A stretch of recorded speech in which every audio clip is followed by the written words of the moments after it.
I'll have to get back to that person.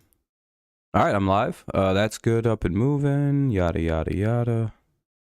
Grab that. Grab that. Grab this. What up, bad boy? How you doing? I noticed notifications went out, so that's always good. If you can leave a early like on the stream, that'd be cool. Yeah, happy Saturday. What's up, Steelers Nation? What's up, Janelle? You're a Hurricane fan? I'm sorry. Yeah, college football can be pretty depressing, it looks like. You just went to your homecoming dance? Oh, that's cool. Hopefully you had a good time. If you haven't left a like, consider doing so. Helps the stream out, makes it perform a little better, yada, yada.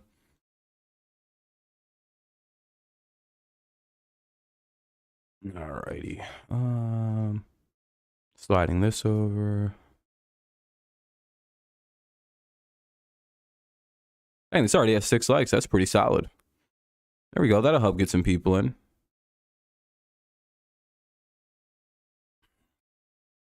But yeah, so we'll give it like a few minutes and let some people show up. Once there's a few good amount of people in here, we'll start busting through these games and, probably get done in about an hour and a half and call that a stream for tonight. Because tomorrow we have a busy day.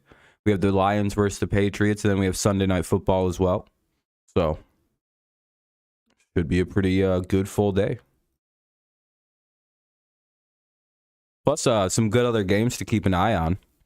Well, I don't know, actually. A lot of these games this week feel pretty obvious about who's going to win, with a handful of them being like, well, this one's going to be close. What's up, Mike? Again, for the most part, a lot of these games feel fairly obvious. But then again, this is kind of a weird season. There's a lot of parity going on. Giants will probably keep it close with Green Bay. Feels like the only team Packers normally blow out is Chicago. Yeah, plus the Packers have been kind of like trying to amp in, like you know what I mean? Like it's been like start and stop with the Packers this year. But I mean, they're playing good enough to keep getting wins. So came to stop in, up since 4 a.m.-ish. Sheesh. Well, I appreciate you stopping in, Mike. I appreciate the like and everything, too. Okuda locking down Thornton. All right, what about Aguilar? And if you lock him down, then what about the other? What about Bourne or Myers? Or one of the tight ends? You guys are limited at corner. That's the problem for the Lions. It's like, all right, you can lock down one guy, but what about the other ones? That seems to be your Achilles heel in Detroit is, yeah, you got one guy who can lock it down, but what about the rest of them? And is it really Aguilar, or is it Devontae Parker, or is it Thornton that you want to throw your best corner on? Because we also got Parker, who looked really good with Bailey Zappi. And then we've also got Aguilar, too, who's a problem you got to deal with. So that's something. I like these games. Some are pretty predictable, but they look at least to be very fascinating. Yeah, they'll be pretty good. What's up, Jacob? Yeah, you saying you get to watch the Browns and Chargers? That'll be pretty cool, Jacob. You don't think the Packers? Yeah, I don't. I see it as like a 21-10 type game between the Packers and Giants. I guess we could just like kind of transition and start doing the games. That's what most people are probably here for. They want to talk about some games. Giants Packers, that game's going to be played in London. I didn't realize how like anal people are about like making sure you announce that, because I've gotten like 4 comments asking if I'm like mentally retarded, or like if I understand how the game of football works, because I didn't put or mention that the Giants and Packers game will be played in London. I guess because that has major significance on the outcome of the game or something. I have no idea why in my picks video comments this week, there was like 4 people that like autistically keyed in on this fucking game as like questioning my ability to pick games because I didn't, I guess, give them their own special 9:30 a.m. slide. Next week I'm going to be super obnoxious about it, right? Oh, next week's picks video, it's going to have its own slide. It's going to have its own special effect. It's going to be in big-ass letters. This game is in London. Let me tell you about the German game. It's going to be the same thing. Very obnoxious. It's going to be so painstakingly obnoxious that the people, yeah, it's like everybody knows this game is in London. Like, it's like, dude, if you know that it's so obviously in London, why do you, nobody doesn't know that the Packers and Giants this year are one of the London games. Maybe it'd be different if I had it at the 4 o'clock game. You know what I mean? It'd be like, yeah. Yeah, they literally pump up these international games. Like, since the offseason, we've known this was going to happen. Since they announced schedules, we've known about this game. Yeah, it's not going to be pretty, Jacob. But, yeah, I know. The first time with 2 teams with winning records are playing. It's like, yeah, like, who doesn't know that this game is occurring? I'd like to meet that person and be like, wow, man, and like, is... Like the people that are commenting, it's like, dude, you know that the game's in London. Why do you need me to tell you? I don't know. Anyway, let's get back into the football side of things. That's just a weird thing that people were like stuck on the videos. It was like, what are you so stuck on this stupid ass point for? But I don't know. There really isn't probably much to discuss in this game. Regardless of how good the Giants' defense has played this year, they're still incredibly limited on offense, and the Packers' defense is actually pretty solid. The Patriots just kind of played a pretty smart football game against them. Giants could probably run the ball, keep it out of the Packers, kind of like keep it out of their hands, but I don't really trust the... Excuse me, that was terrible. But I don't really trust the Giants' passing game situation. It's pretty rough. Plus, they're out like what? All of their good receivers. Shepard's out, Tooney's out, Galladay's out. So it's like, all right, there's like a stacking amount of problems here for the Giants. You're getting up at 8 for the London game? Yeah, I'm pretty good on that. Yeah, I don't think anybody really wants to wake up to watch the Packers versus the Giants.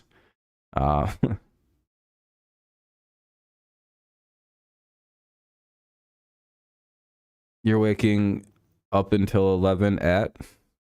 Yeah, word.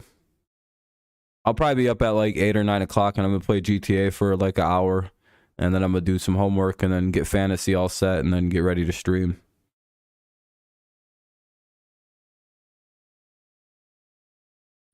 Got a busy morning ahead of me tomorrow. Anyway. With the Packers, yeah, they'll probably, I don't know, their offense will get going. I think it took the Patriots' exceptional secondary to shut Rodgers down the way that it happened. So I don't really see the Giants being able to replicate what the Patriots can do with their secondary, especially since they have a very good young player in Jack Jones. Jonathan Jones is taking a step forward. So they've got 2 young players stepping up majorly in the secondary for the Patriots. We don't really have that in the Giants. Seems like a mismatch. It'd take quite the shit game by the Packers to lose this one. So I'm sticking with the Packers in this game. I can't watch the whole game anyways because I'm getting ready to go to the stadium. Fair enough. It's always good.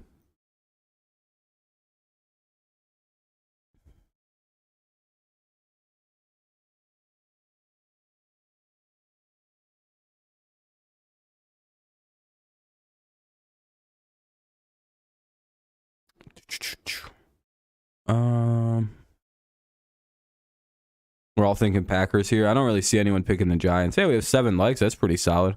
Not many people watching the stream, though. Figured there'd be more people here tonight like there usually is, but guess not.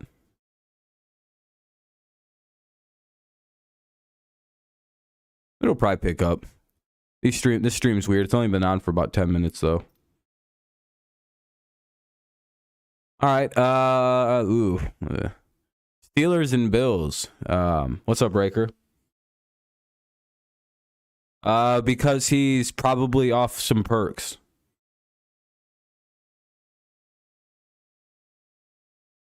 That's probably also why about halfway through the game he starts playing significantly better because he's kind of, gotten used to or worn off some of the effects of the initial Percocet he took.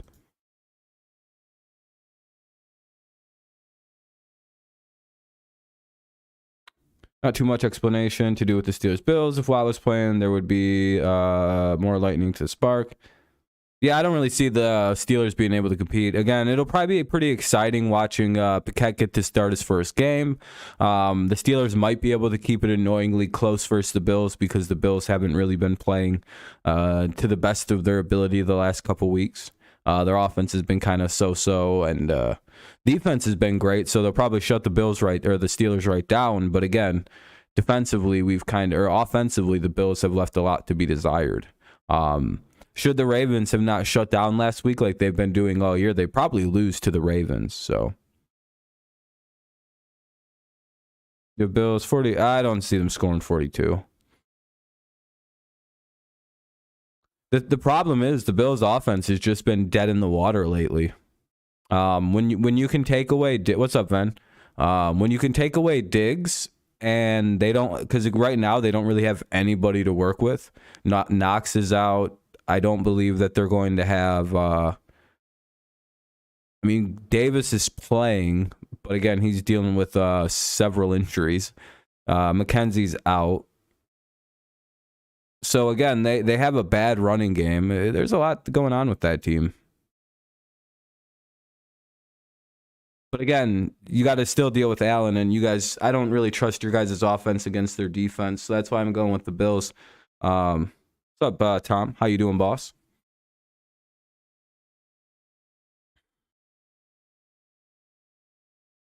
Hopefully you and Ven are having a good night. We're just getting started too. You guys just tuned in at the right time. We're on the Bills and Steelers. It's fun that we don't really have much of a game for the first two games to discuss, where it's kind of just like, well, I think we all are in agreement on this one. I'm doing good, man. Just chilling. Had a fun day. Well, relaxing day anyway. So that's always a plus.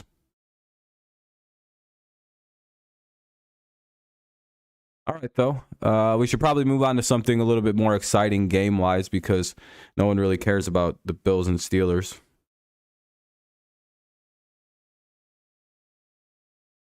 I just don't see it as a big blowout game that other people might see it as, just because the Steelers or the Bills' offense is hurting, their defense is hurting.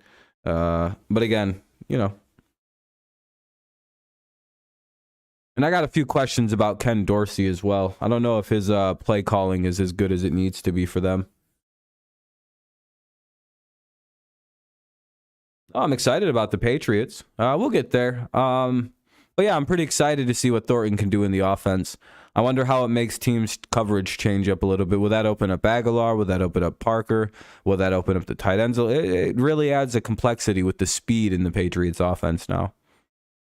Oh, it would be great. I'd love to see the Bills lose. It'd make them very stressed out if the Bills lost. That's a game I hope I'm wrong about. All right, Chargers-Browns. Yep, Zappy's starting tomorrow. Yep. We'll get to the Patriots more when we get to it, though. Anyway, Chargers versus Browns. Yeah, yep.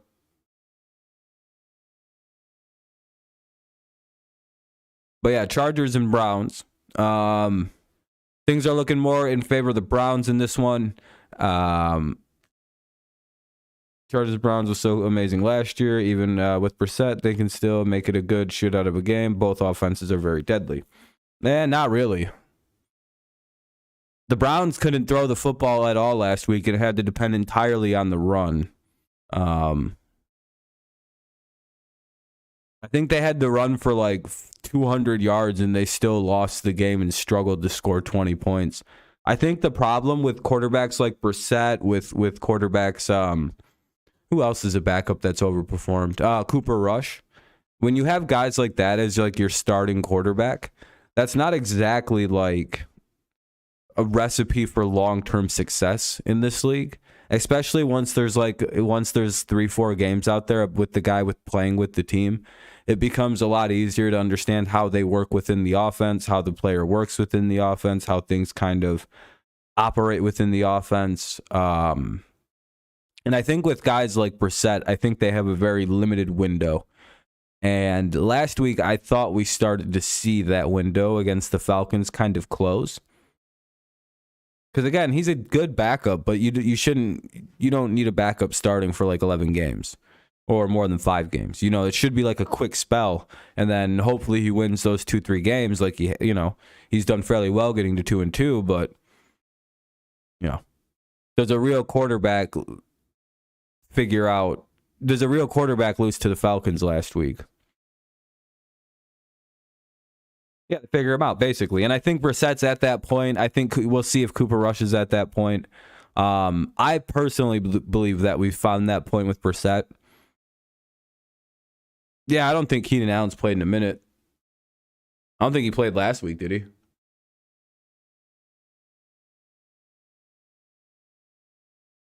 Is Myles Garrett playing for the Browns? I'm under the impression that Myles Garrett is still out as for this week. Or is he a game time decision like GTD?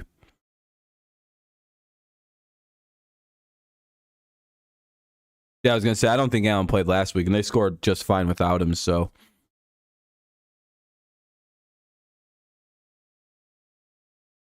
My major question, though, is the Myles Garrett question. If he's not playing, I don't think the Browns win this game.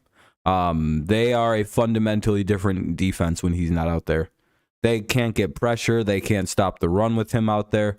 Because, again, a lot of their defensive front is centered around Myles Garrett. And without Myles Garrett being there, it's going to fall apart and just seem kind of lost and haphazard. Because when you don't have a guy in the middle blogging up like fucking 4 blockers and being... Sounds like what he's playing. And then you have to wonder how good is Garrett going to be if he's playing. And so I don't know. I have a lot. I don't really trust the Browns right now.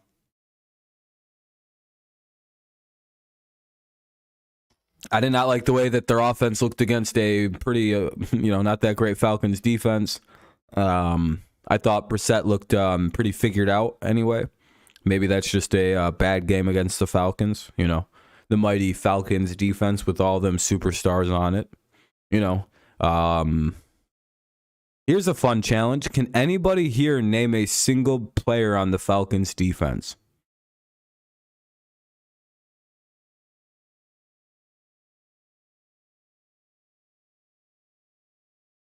Isn't that crazy? I don't think here anybody can. Not a single player on that team's defense can be named right now. On the Falcons defense. That's pretty crazy. I can't think of AJ Terrell. Okay, they got one guy. And that took a second for you to come up with that one. See what I mean? It's not that good of a defense. There's about one guy out of potentially like 20 dudes on the roster that play defense. It's really hard to name them.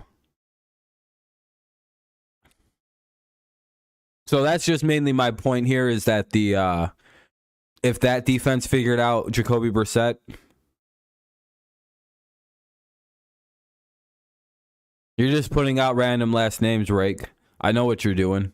I could do that too. Johnson, you already got Smith. Touche. Who do I think will win the game tomorrow morning? Oh, I have the Packers. I have the Packers, Bills, and Chargers so far. Kenny. What's up, Karam? What's the drama, Karam?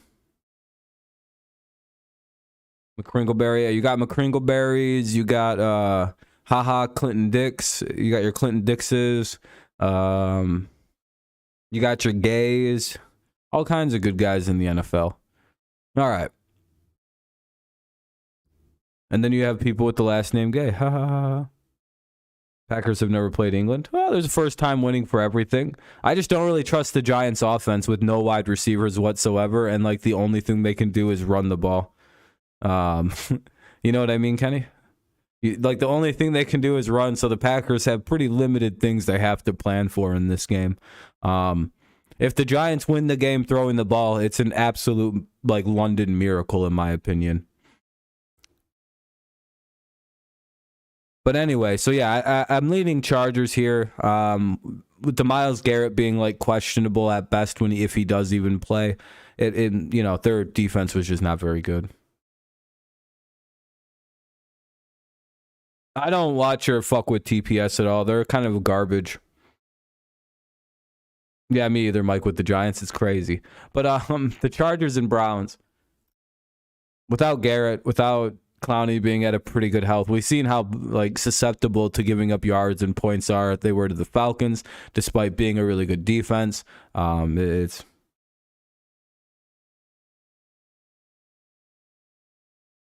yeah, I mean the Giants will be home, but like the Packers are just leagues better.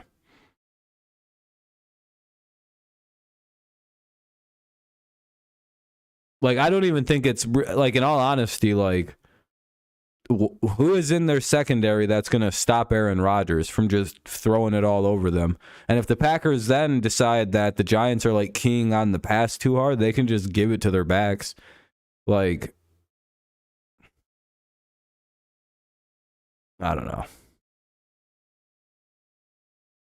You seen what New England's defense was doing to Rodgers? They had him so far, like it was, they shut his ass down for an entire half. I don't know if the Giants defense is that good. So plus again, the Giants' biggest problem, I don't think it's their defense, is the fact they can't score points. Like they're just like they just don't score. No, it's not. I don't think any game in the NFL is guaranteed, in all honesty. But my gut feeling is the Packers win that game. This is all kind of like, this just feels like what'll happen in the game. Can upsets happen? Yeah, this has been one of the weirdest starts to any season I've ever seen. But right now, the Giants, to me, are just, there's so much going on. It's weird that they're not the home team, too. Yeah, that's pretty much it for me on the Chargers Browns. I don't really have much else to say. I feel like we've been on that one for a sec. Mainly, I'm just avoiding it because like the next two games are kind of like, is anybody picking on the away teams in the next two? Yeah, it's the Houston Texans versus the Jacksonville Jaguars. You know what's crazy? I don't think the Texans have lost to the Jaguars since what, like 2013? No, it hasn't been that long, has it? It's some crazy length of time that the Texans have just not lost to the Jaguars. Might be 2017. Yeah, Tooney's injured now too. Like all the other Giants receivers, Nathan. Yeah, all their receivers are out. Like none of them are even in England. It's hilarious.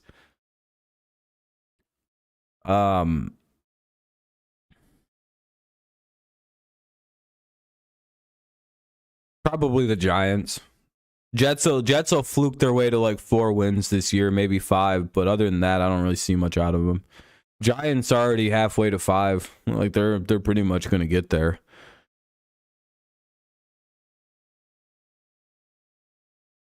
Yep. And Giants fans will still get angry and tell me I'm wrong. He can't complete passes, dude. Yeah, I don't know. Yeah, and I'm going to have to hear from Giants fans about how Daniel Jones can't complete passes. And it's like, dude, come on. You can't be this fucking thick. Who the fuck was he? Doesn't matter who he was throwing to. It does. Tom Brady left the Patriots because he didn't have anyone to throw to. Please stop saying that it doesn't matter who he throws to. You dumb fucking Giants fans sometimes. Oh my God. Again, not trying to excuse the play, but you really can't use like games like this to like determine his value. I think the Jags are more of a better team than Houston. And not just because of records, because the talent's way different. Coaching is way better in Jacksonville. Like they have the advantage on every single scale. The only reason it's just like something you're doubting is because one, again, pretty good history. Let's look this up. The Texans versus Jaguars history. Texans versus Jaguars history. Yeah, so they've won since 2017. So since 2018, the Houston's won every game. So it's been quite the winning streak. But again, those things can come to a close. Yeah, I hope Daniel Jones gets it going. But again, I don't know if he's a good quarterback or if he's even average. But it's really hard to tell right now with the way that the Giants team is shaped up, right? Like, it's like, yeah, Daniel Jones is probably a bad quarterback, but it's also like, has he gotten a fair shot to show what he could possibly be in this league? Like, all he's had around him is one good receiver who's always hurt, and shit coaching that changes. He gets a new one every year, basically. Offensive system, 4 and 5 years, no offensive line, running back always hurt. It's like, yeah, it's kind of difficult to succeed with all that going on. 3 different head coaches too? Like, sheesh. Yeah, Lawrence is playing better. He's still having some bad moments, but I'm calling this Trevor Lawrence's actual rookie season.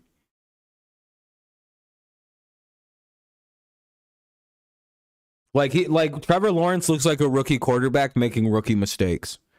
And that's fine. By the way, he didn't have an actual rookie season. That dipshit Urban Meyer stole that away from him. It looks this is more what I expected to see out of Trevor Lawrence last season. Not whatever the hell that shit was last year. That was it. That was literally me going, "Oh, come on, he's not bad." What happened to Trevor? He was supposed to be good. But those 2 picks were really, like, if you know about, like, I think he's fumbled the ball a few times. He's had a few bad turnovers that probably cost him the game. If I remember right, one of those picks against the Eagles was a pick 6, and the Eagles took the lead, and it kind of never turned, like, it was like one of them, like, but again, he's more of this is more of what you'd expect out of Trevor, like, a guy who was highly as touted as he was. Yeah, Doug Peterson's so good for them. Still don't know why Philly got rid of the guy. Dumb as fuck. Again, Sirianni's pretty good coach too, though, so good for them.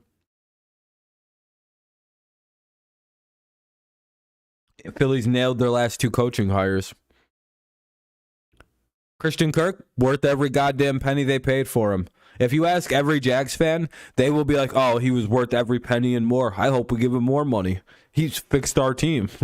Yeah, he's Jaguars fans at first were very upset. Now they love Christian Kirk. It's very crazy. I'm very happy for Jaguars fans and Lions fans too. Yeah, I woke. It was 35 when I went to bed, and when I woke up, it was 37. It's crazy, dude. It's 44 right now, Shlomo. It's absolutely freezing. All right, we'll move on to the next game. We all gave our thoughts. Bears versus the Vikings, a 1:00 game at home for Kirk Cousins, so you know what that means, right? Fucking Super Kirk is about to show up with his dick hanging out of his trousers, ready to smack the shit out of anybody who gets in his way. This man is going to look like prime Tom Brady tomorrow afternoon versus the Bears. I don't even want to think about what he's about to do. There are poor kids in Chicago that have no idea what's about. Like, they're like up there praying, "Mom, Kirk Cousins can't hurt us, right?" And she's like, there's a single tear rolling down her eye as the father is in the den, problem drinking, punching pictures of Kirk Cousins that he put up for the weekend. He's like, "I fucking hate this guy." Yeah, it's just something about Kirk in the middle of it. Like, this is just a Kirk Cousins game. This is where you're like, this is where he earns that $90 million guaranteed. These games that don't mean shit and have no bearing really at the end of the season. This is where he earns that $90 million. 1:00 on a Sunday afternoon at home versus a team that's going to finish under 500. That is the guy. I will say, though, there is good value in not losing games that you should win, by the way. As much as we all like to fuck around on Kirk,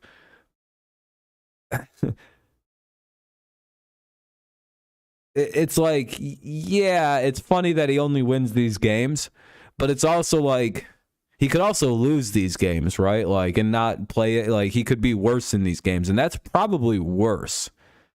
You know what I mean? Like, he's almost like a guaranteed win against a bad team, and that's not. You can't say that against like every team for every good like decent or good quarterback even. Some guys even struggle versus bad teams. It's like a weird like mental thing for some guys. To me, that just shows Kirk doesn't take anything less serious. He just gets way too in his head about certain games. And he has that thing similar to Carson Wentz, but due to the fact that he's like very physically limited, unlike Carson Wentz, all he can do is overthink and overplay. Best team in the AFC, do you think they'll finish on top? I think the best team in the AFC is the Chiefs, personally. And I think the Chiefs will probably win the AFC based on everything I've seen so far. Have you seen the way that Mahomes is playing football right now? As sick as that makes me to my stomach, but dog, I seen Mahomes the other week. Just I haven't talked about that annoying ass spin he did. I've never seen anything, dude. I had no idea what happened. All of a sudden, the ball was out and he threw a touchdown. I went, oh man, that's fucking all right. They're the best in the AFC. Buffalo can't compete with that shit. What's up, Jacob? Texas A&M is about to be up against Alabama. Hell yeah, let's go A&M then. Love to see Alabama lose. It'd be hilarious. When Alabama loses, America wins. That's how it goes. What's up, Alex? You know that used to be the slogan against the Patriots? That's how hated they were at one point. People used to get so happy when the Patriots would lose a football game. It's like America won when the Patriots lose. It's like, damn, we really were that hated. I don't think there'll ever be another team as hated as the dynasty of the New England Patriots were.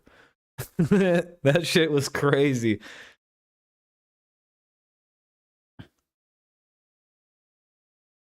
No, I don't know, Karam. Yeah, I guess the Cowboys are pretty well hated, but that's more because you're annoying. But we were hated because we were that good. You guys are hated because you won't let go of the '90s. But like the Patriots were just hated because they were really, really fucking annoyingly good at football. Mahomes can just float the ball up in a wonderful play. Yeah, dude, he knows how to read now, and now his athleticism combined with being able to read defenses, they're going to be hard to stop. I heard nothing about Chicago, Pittsburgh, Carolina, or CVS Houston this past weekend. What do you mean about that, Rake? Chiefs are leading the stats on every... yeah, dude, they're crazy right now, the Chiefs.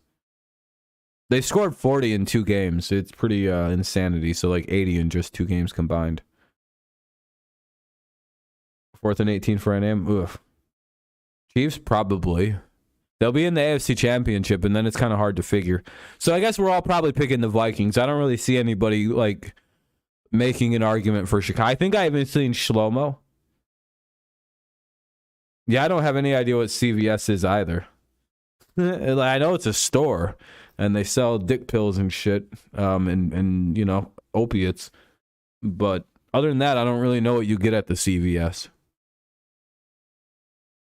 Yeah, pretty much everyone's going to pick the Vikings. All right. Game of the week coming up here. Let me adjust the screen here to put the games more in line. All right, game of the week. Lions at Patriots. What's up, Philly? This is a tough game for me, by the way. I'm very conflicted as a fan, as you know. I'm a Patriots fan first and foremost, as you can tell by all the insignia, the hat I'm wearing. But also... oh, this way. I'm also a Lions fan.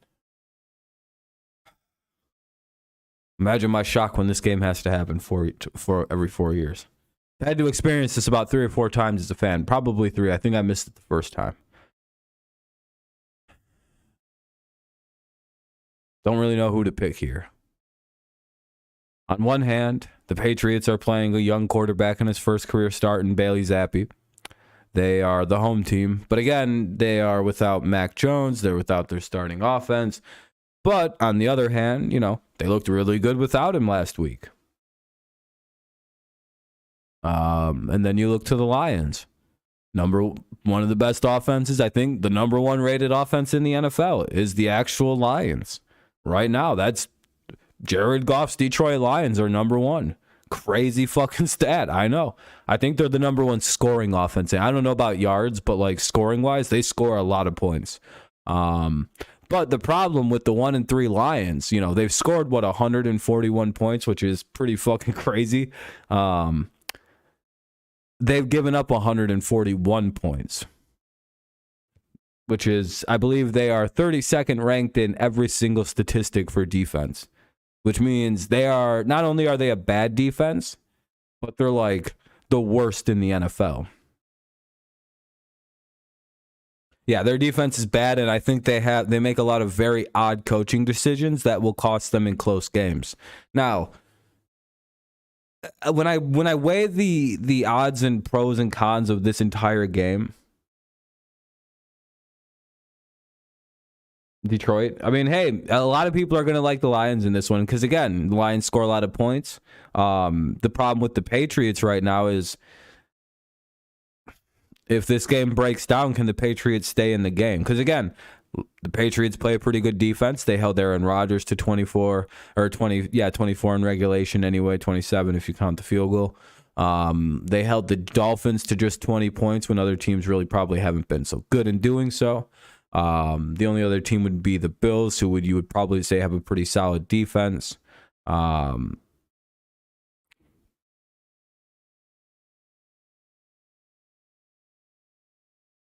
I don't know, man. I'm looking at a lot of problems with the Lions heading into this. Yeah, they have a better offense, but has that helped them win anything this season?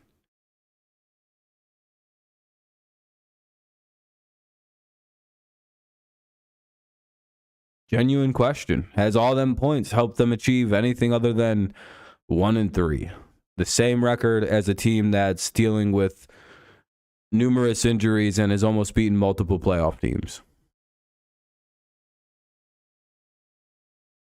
So I look at that and go, well, to me, the Patriots seem like a better team.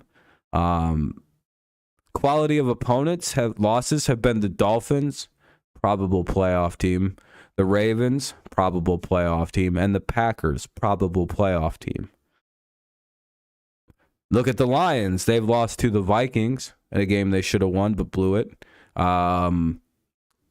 Lost to the Seahawks 48-45, which is absolutely insane to give up that many yards and defense points to the Seahawks. That's the problem, by the way. I can't pick the Lions because I know what just happened against the Seahawks. Like, I watched it happen, and like they couldn't deal with Seattle's offensive line. Now, if you suddenly think that they're going to be able to like block,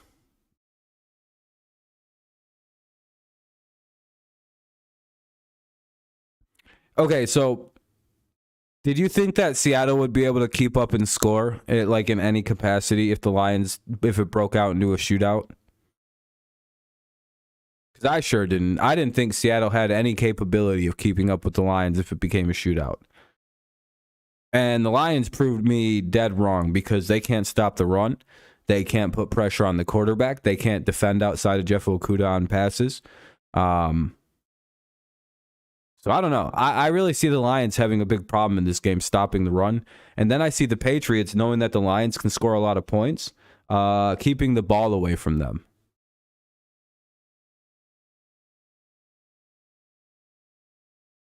Yeah, it's going to be they're just going to run the ball like crazily. And they're going to have a very short-ranging offense that eats 8 to 9 minutes off the clock at a time. And then they're going to give the Lions about 7 yards of offensive play and just let them slowly eat the clock away themselves. The issue with the Lions and the way that they could lose this game, and we'll probably get through this point and move on to the next one here pretty quick, is there's a few things, right? I don't like their defense.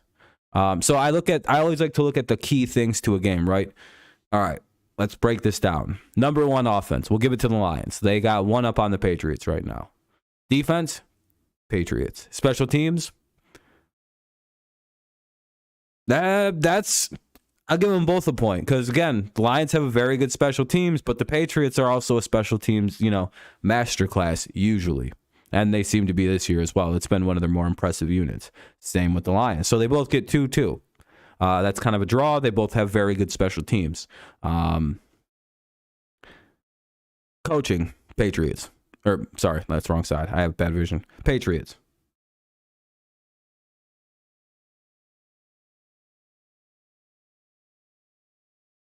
That's literally how I break this down. Like, you have to look at all the aspects of the game, and it's like, well, It's 3-2. Patriots just have more edges in this one.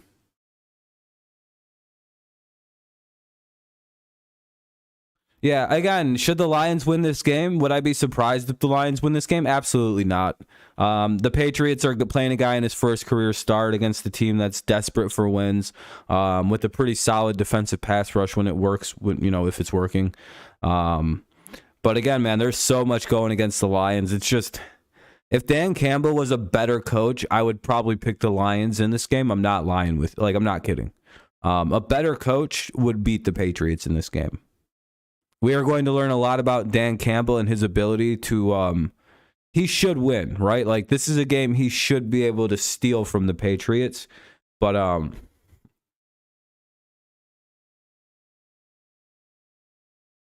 think he's going to try and overthink it. When not overthinking it and just playing football would be the best option for him, because Bill's going to know that he's going to be overthinking it. He's going to make one of them mistakes where he goes for it at like the 50th. Who, the Patriots? Yeah, we're really good at running the football. That's our offense. Yeah, we're going to run the shit out of it. And probably average 6 yards a carry and just go 6, 6, 6, 6, 6, 6, 6.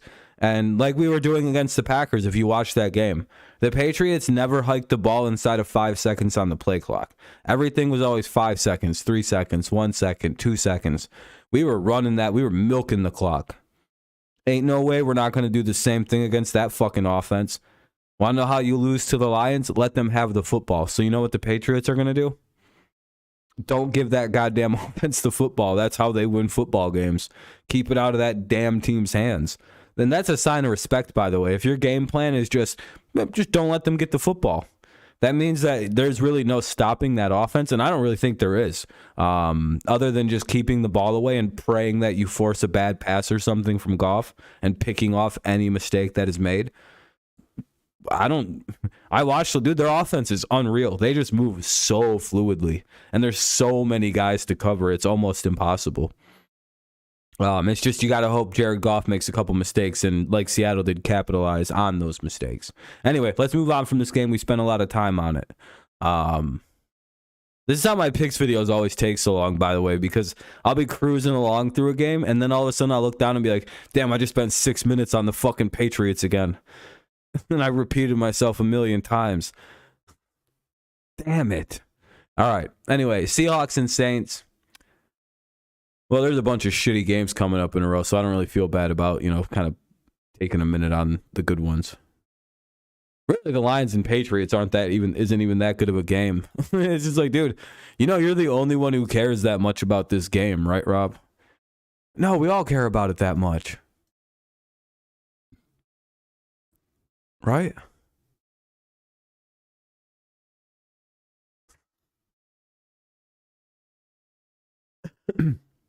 Hey, we have 10 likes. That's pretty good. I appreciate that. 40, almost 50 views on the stream. That's a pretty solid stream. Ugh. Anyway. Let's move on to the Seahawks and the Saints. I think everyone's on baseball tonight. How many fucking different games are on?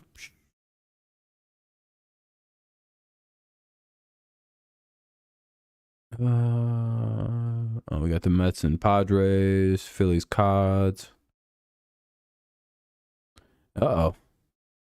Cardinals on the verge of getting eliminated.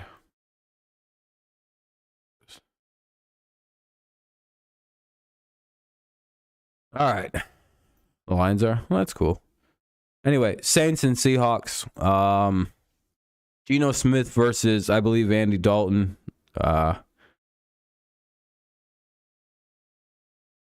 I don't really see any reason not to go with my upset pick and go with the Seahawks. Just kind of feeling good about them. They played pretty solid. I'm sure they got a lot of momentum going. Geno Smith is playing incredibly well. Like 6 touchdowns, 2 interceptions, 1,100 yards. Really just solid numbers. I mean, I didn't realize he was playing so well. So I'm going to give him the respect, say that they'll beat a Saints team that's reeling with numerous injuries and just not looking good. I don't know. Like I said, when the Saints lost to the Tampa Bay Buccaneers this year, I went, oh, Saints are going to have a rough year. They never lose to Tampa. That's usually like an omen of a real bad year to come for the Saints. And the Seahawks seem to be destined on proving everybody wrong about trading Russ. So, yeah, it's advantages all the way up and down for the Seahawks. And they seem to be able to win despite that goddamn miserable offensive line. So we'll see if they can magician their way to another W here in an unlikely win situation. Most people probably have the Saints winning. Like, I think the Saints are still favored in this game. They opened as favorites in this game. I've seen most of the people picking the Saints in this one. Because, again, in the offseason, we were told that the Seahawks were going to be so bad. They were going to be bad, bad, bad. And, again, they still kind of had the stink on them, kind of like the Falcons do as well. But I think the Seahawks have proven they're a little better than what we thought they were going to be. Yeah, I'm sure Seattle right now is like, man, if he fell off a cliff, we got out right at the right time and got a bag for it. Bare knuckle boxing. Oh, it's a Big Dead revived. Big deal revived. Hey, that's the only way I fight. Oh, really? That's cool that bare knuckle came back and revived itself.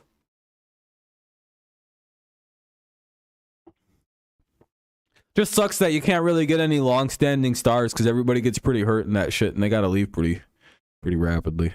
I don't know. This is a boring Seattle Seahawks Saints game. I'm sure Seattle and Saints fans give a shit about this game, but I promise you they're like the only ones. Everybody else is like, man, imagine if that was in your market and you had to watch that shit. That would be miserable.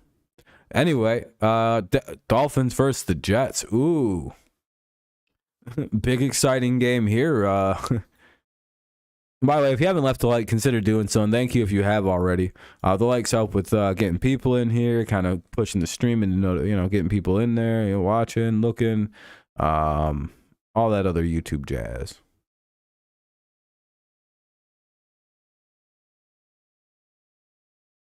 So, appreciate it.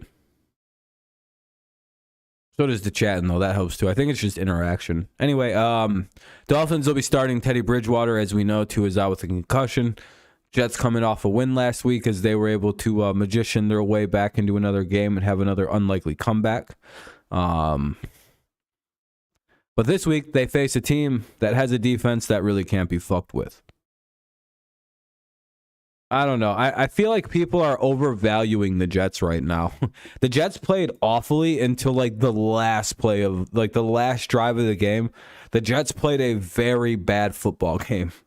And then again, they fluked their way into yet another goddamn game because the other team threw 3 interceptions. Like I can't say the Jets played a good game when the other team gave them the win. Like straight up just like kept fucking up. I don't know what happened.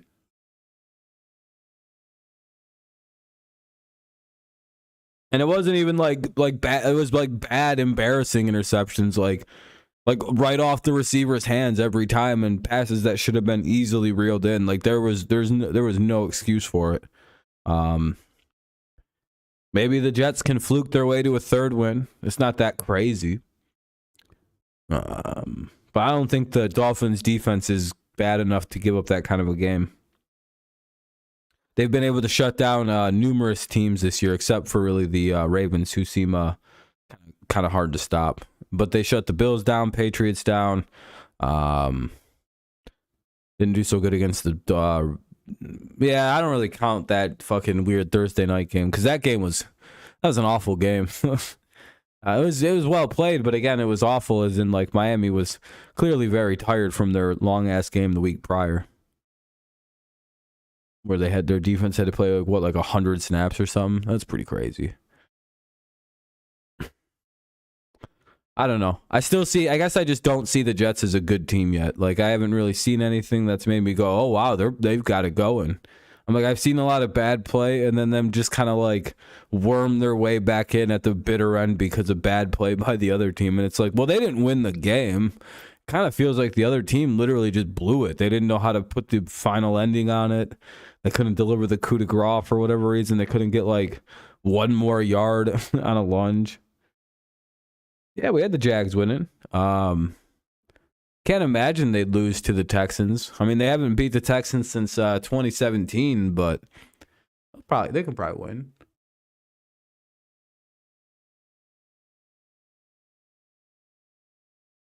Texans seem to be pretty bad this year, to an almost comical level too. All right. I don't know. It seems like we're all pretty content on the Dolphins winning this one then.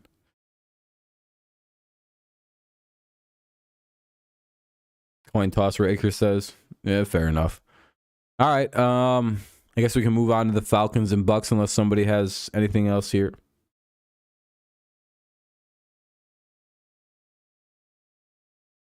I guess if you have anything, just say something while I'm talking and I'll bounce back.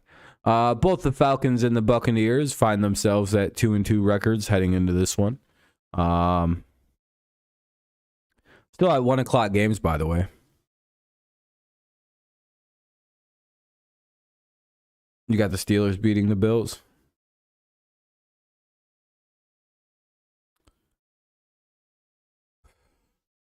So the battle for first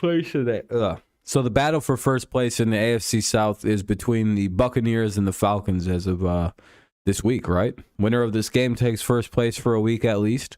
The Bucks have looked kind of the last couple games, really all season. The Bucks haven't looked like sharp. They haven't looked like a Brady-led team, whether that be due to injuries to receivers or in general just they just haven't looked like Brady hasn't looked good. There could be issues at home with the divorce going on, or just whatever other reasons you think might be causing the Bucks to not play as well. But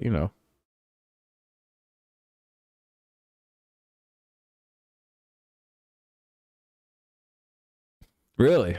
You enjoyed the game, or you thought it was just like a funny, like, there was just like a good funness to it? It was like, I thought it was humorous.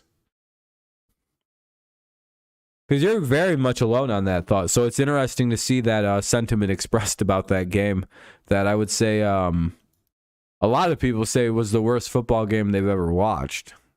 Which, I mean, I guess that could be seen as a bit dramatic or a bit melodramatic, if you will. But,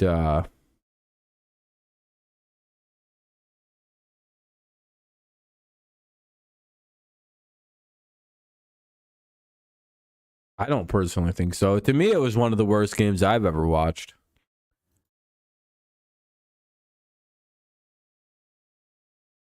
But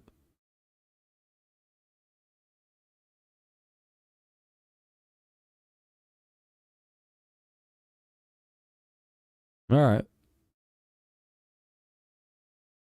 Anyway, I guess I'll continue then. That was I guess I'm not really gonna get it wasn't really rhetorical, but is everyone that watches a lurker tonight? Everyone busy? Having a good night, though? We're chilling. Appreciate you tuning in, though. I appreciate it. If you haven't left a like while you're lurking, make sure you do so. You don't need to keep the chat open.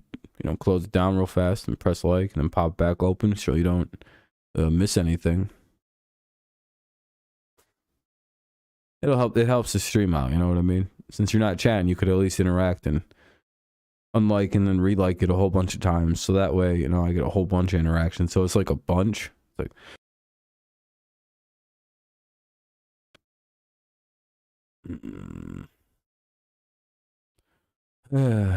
I hate this goddamn chord placement. If I even nick it with my finger, it just goes out. But anyway. All right, Falcons and Bucks. Bucks should win this game, but I don't know. They played really good against the Chiefs, like their offense did as the game got going. So as long as their offense can duplicate that and their defense steps up and can actually play defense, unlike they were able to against the Chiefs, Bucks should be able to win this game. Falcons are a bit of a class beneath them, though they have surprised me pretty much all season with how well they've played. So it seems like they've turned the corner and are no longer that shit tier franchise that you could just guarantee losses against, which was funny. Now they actually seem to have some kind of backbone. Though I think the reason they only won that game against the Browns was because no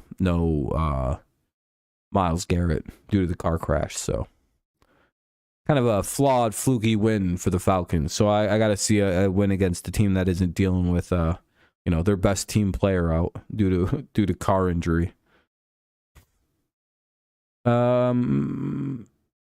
And the Bucks have all their guys back, like the core guys back anyway. I don't know if everybody's back.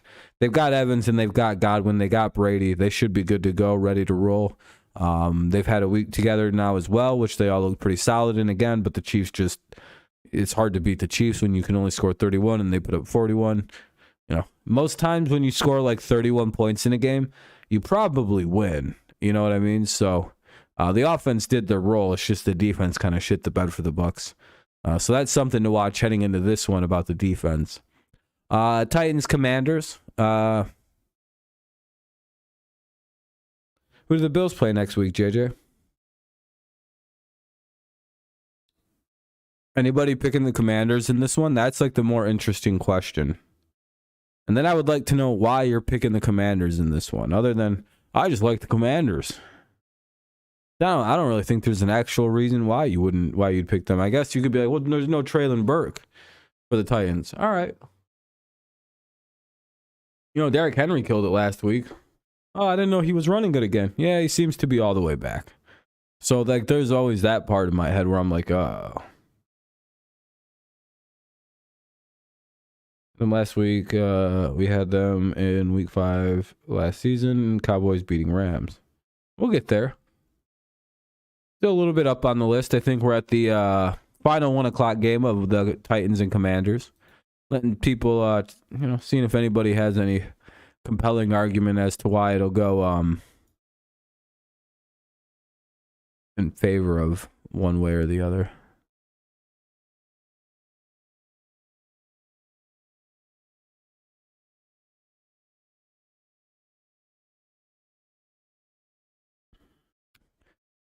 Yeah, this game isn't very exciting, I know. Titans and Commanders, nobody has any strong feelings. Mainly, I think Derrick Henry's starting to warm up a little bit, which should free up their passing game quite a bit.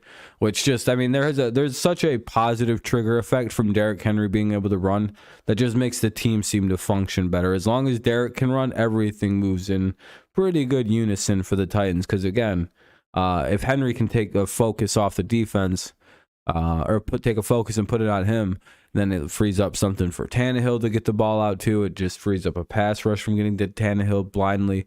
It does a lot to have Henry running well. All right. 49ers and Panthers. That feels like another big who gives a shit game. Anybody got the Panthers? I think there's more of a convincing argument to be made for the Panthers here. But also, the Panthers seem like a pretty bad football team with a pretty, what's the word I'm looking for? Airhead, space case for a head coach type situation.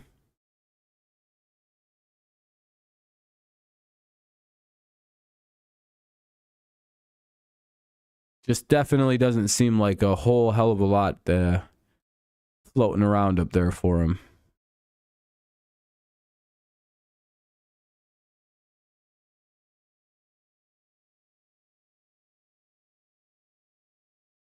Oh, man.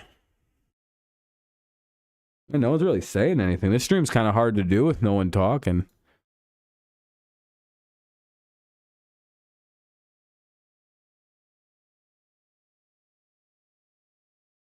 Certainly has a little bit of boringness to it.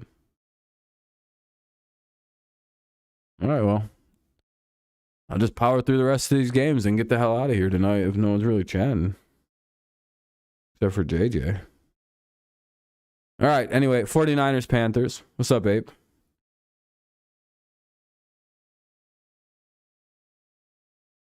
You're good, Jam. I understand.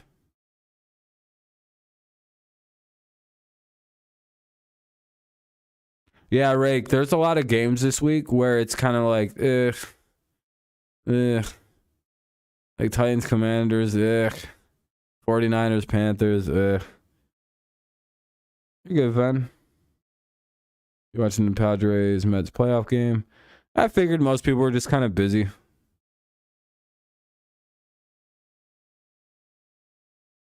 Because no one's really said anything since the Patriots-Lions game, so I'm like, what happened?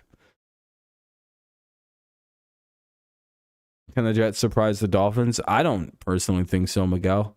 I don't think they have the offense to do so. Raiders are at Monday. We're all the way up at the Panthers 49ers right now. How far am I from Flint? Like an hour and a half, hour 45. Saints and Hawks. Yeah, that game's going to be pretty bad.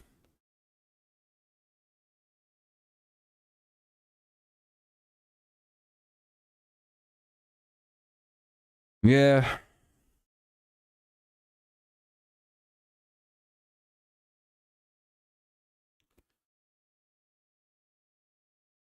I'm all the way down at the 49ers Panthers. I've already gone through all of those games. I guess we could go through all of them again, but I don't really want to do that. That took like 30, 40 minutes. Like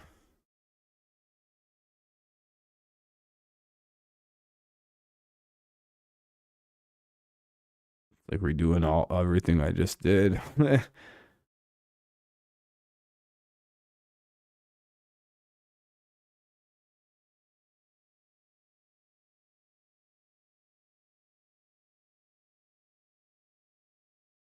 I don't really want to go through all those games again, so I'm just going to pick back up where I left off. Anyway, 49ers and Panthers.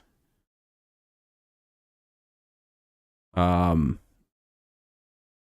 you got Baker. He's not very good, I guess. And 49ers defense is really good, so their offensive play is pretty irrelevant as long as Jimmy doesn't like make many mistakes.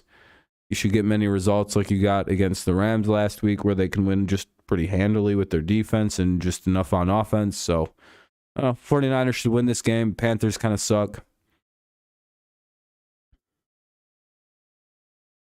Again, I don't really think anyone has the Panthers winning that one.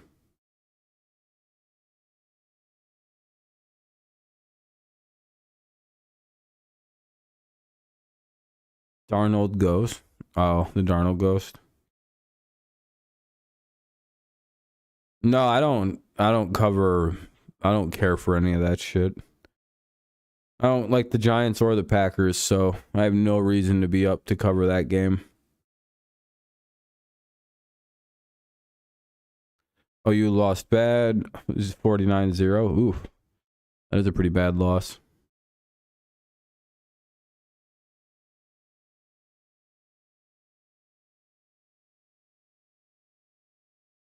Yeah, if my team was playing, I would probably get up to stream the game, but like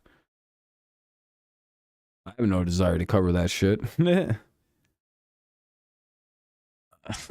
It's like ugh. Two teams I don't like either. So that, that aren't playing great offense. That just seems like it's just like the layers upon layers of that game that the more you think about it, it's like that whole thing just sounds miserable for me. I have no desire to watch that shit.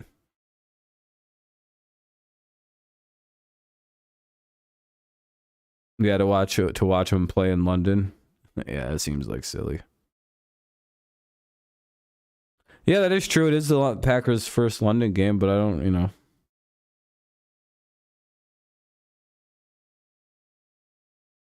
Did the Packers say that as like a franchise at one point? They were never going to do a London game? And they're sacrificing one of their games at Lambeau. That's pretty surprising. Where we at? There we go.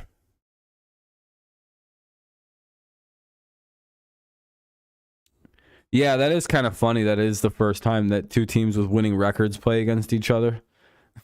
It's kind of an indictment on the league as well, I would say. Like, boy, you guys certainly care about this, but now they're like, yeah, we care a little bit more now.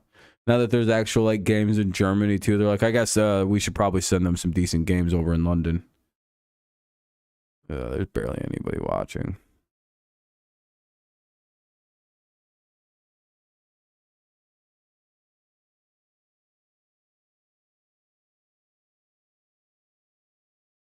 Wonder what happened to my channel. Used to do so much better than it does now. I swear something clamped it down and just ruined it. Like recently again. I don't know what I did. Things were going much better like a week or two ago.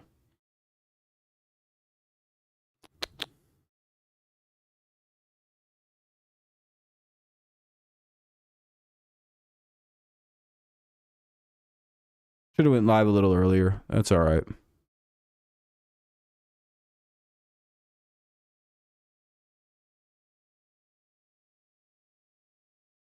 All right. Anyway, Eagles and Cardinals.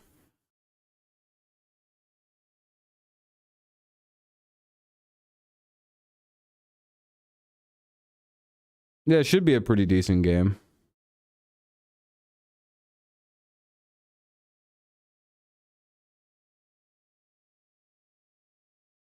Yeah, I don't know why a bunch of people are picking the Cardinals in this one. It's like, well, what have you seen that I don't? They don't play good defense, and their offense kind of sucks ass. Please tell me what I'm missing here about the Cardinals that everyone else sees. Again, they're not that far off. Once they get Hopkins back, they'll probably be a much better football team. But like right now, they just, again, if it was like week 7, they could probably stand a chance for the upset, but not till Nuke is back. I don't really see them as like a legitimate threatening team until they have DeAndre. So should be a pretty solid win for the Eagles. Secondary's loaded. Defense is really good. Offense is really good. It's going to take something a little bit more accept. What's up, James? Thanks for the like, man. I appreciate it.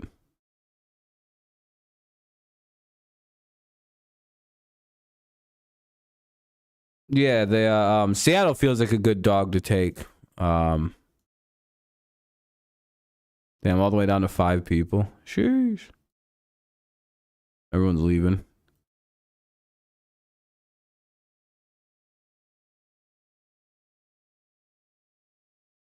All the way down to 4. Damn. Did I just end the stream?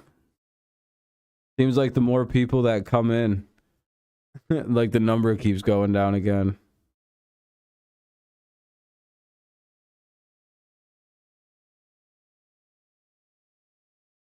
Eagles get W, but Murray might make it close. Fair. That's a dumb statement. All right, I'm going to say this once again. Anybody who actually thinks that, Abe, I know, I hope you don't take offense to this, but I don't think you know football. I actually think you're kind of a stupid person. Like, why do you actually think that? What, because 4 games said so?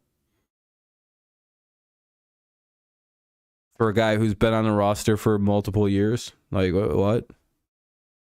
Huh? So a guy who knows an offense, is comfortable in an offense, has been inside of that offense for a couple of seasons, is like a better quarterback than a brand new guy on a brand new team with brand new teammates trying to learn a brand new offense?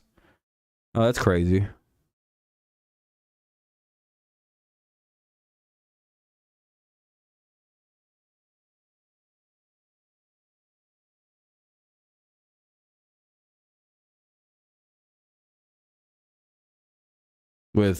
With immediate pressure to win now on him as well, without any pressure in the world on Gino.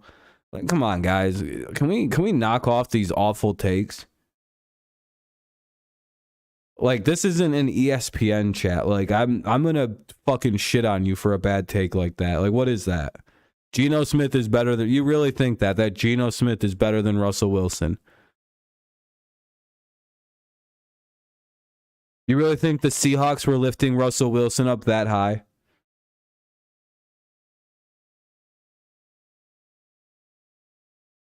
You know what that's called? That's called being a reactionary person. That's a dumb fucking statement. Huh? If Geno was a better quarterback than Russell, he would have stolen the job from Russell Wilson years ago. How long's he been the backup there? What, 3 seasons now? Why didn't he take the job when Russell was there? Oh, yeah, because that's a stupid statement, and that's not how... that's not... Oh, my God, dude. It's not like... It's just like... It's not just you, Ape. It's like everybody doing that statement. It's like, yeah, and like they're serious about it. It's like, you guys do realize like that's the most retarded thing I've ever heard in my entire life. And I have no desire to be nice about that take. It's like, really, if you were building a team, you'd take Geno before Russell? That's crazy. Really? Cool. Glad to know that. I want to play you every week. I don't know. Sorry. It's just that's such a silly take. One of my biggest pet peeves is people taking the first 3 games of the season, 4 games of the season, and being like, well, this proves Russell Wilson's a garbage player now. You know Russell Wilson was bad his first 5 games with the Colts too? Or with the Broncos? You know it's not uncommon for a quarterback not to do well with their first few games with a new team and a new system with new coordinators, new coaches, new everything, new city. A lot of change, a lot of adjustment going on. Whereas, like, I'm pretty sure Geno's been their backup for several seasons now. Like, at least 2. So it's not all new to him. Should be a lot easier for him to slide in there and just start winning games because, again, he's been in the system. He's been in the scene. He knows he has good chemistry with people around there.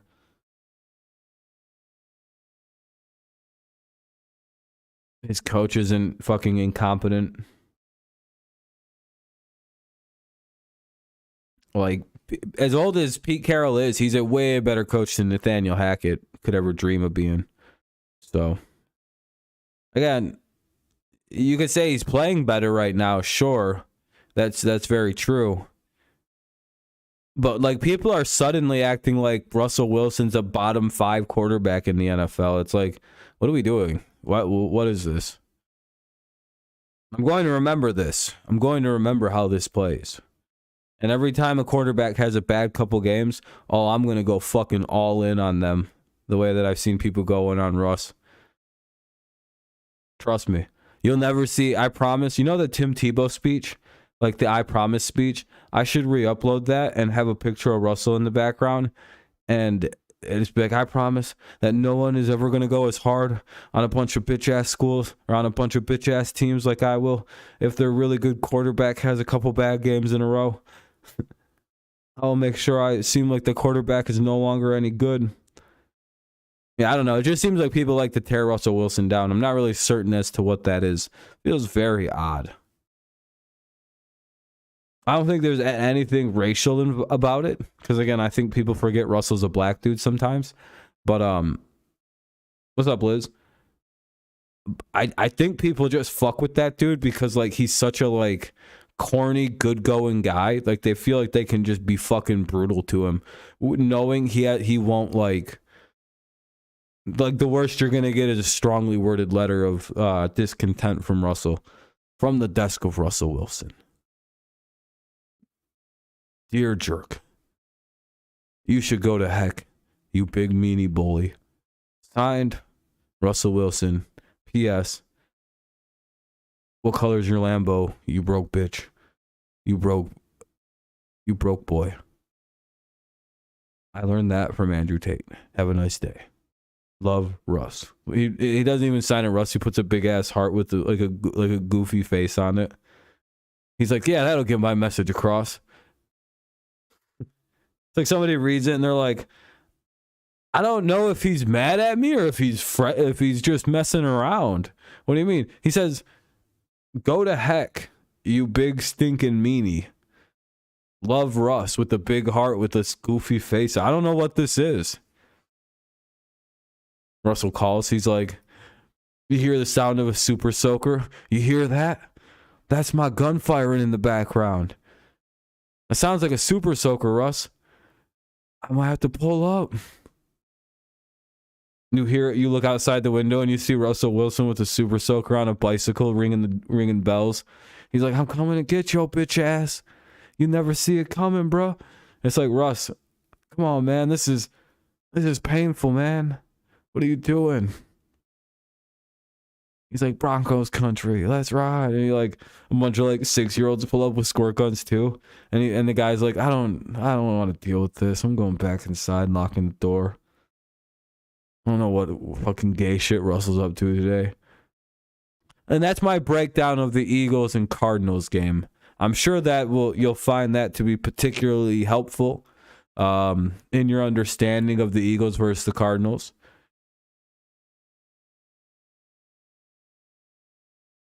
Yeah, that feels like solid game analysis right there.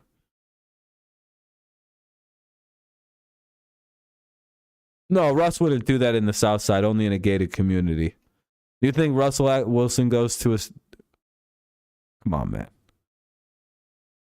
Do you think Russell Wilson's ever been anywhere near a South Side? On purpose.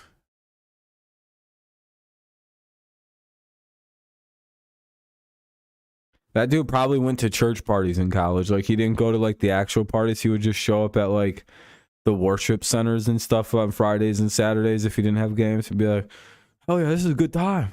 Everyone's, like, drinking Kool-Aid and shit, just fucking dancing to, like, fucking Fly Low and Avenged Sevenfold. Like, oh, yeah, good Christian rock.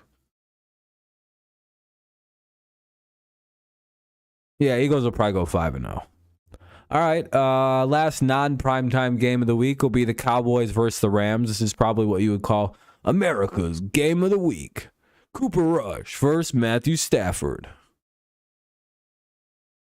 Yeah, I know. In this game, you would expect me to tell you that the 3-1 team is the team with Matthew Stafford, and the 500 team is captained by Cooper Rush. But I would be telling you a lie. Bum, bum, bum. That's right, motherfuckers. Cooper Rush is 3-0 as a starter. And that's pretty solid. Matthew Stafford, I think, leads the league in picks, or is pretty darn close, and is 2-2. Basically, what's happened to the Rams is he's converted back into the early days of the Detroit Lions, Matthew Stafford, which is pretty not good for them, but hilarious to watch. Hold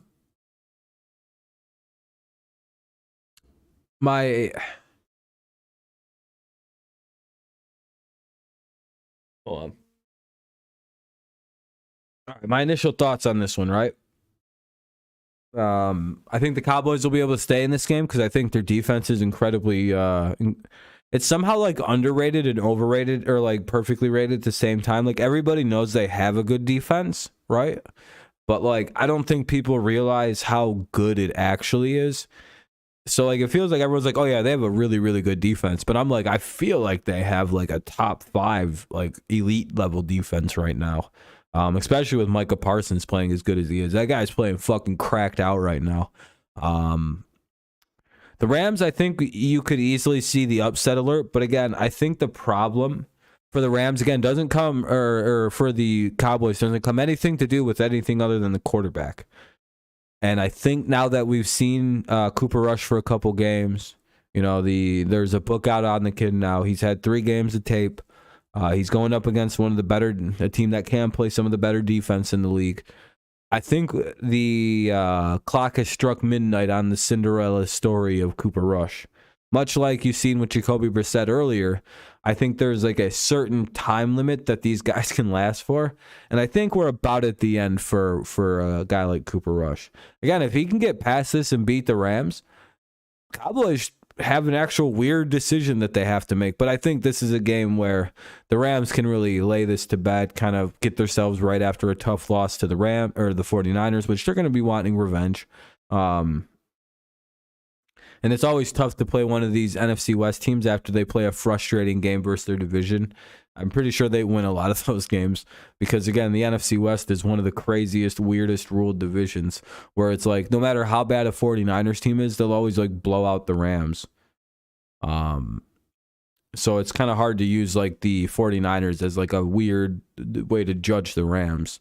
Other than, well, the Rams look like a typical Rams team, can't beat the Niners. Yeah, I'm very cautious about this game. I don't feel good about picking the Rams in it.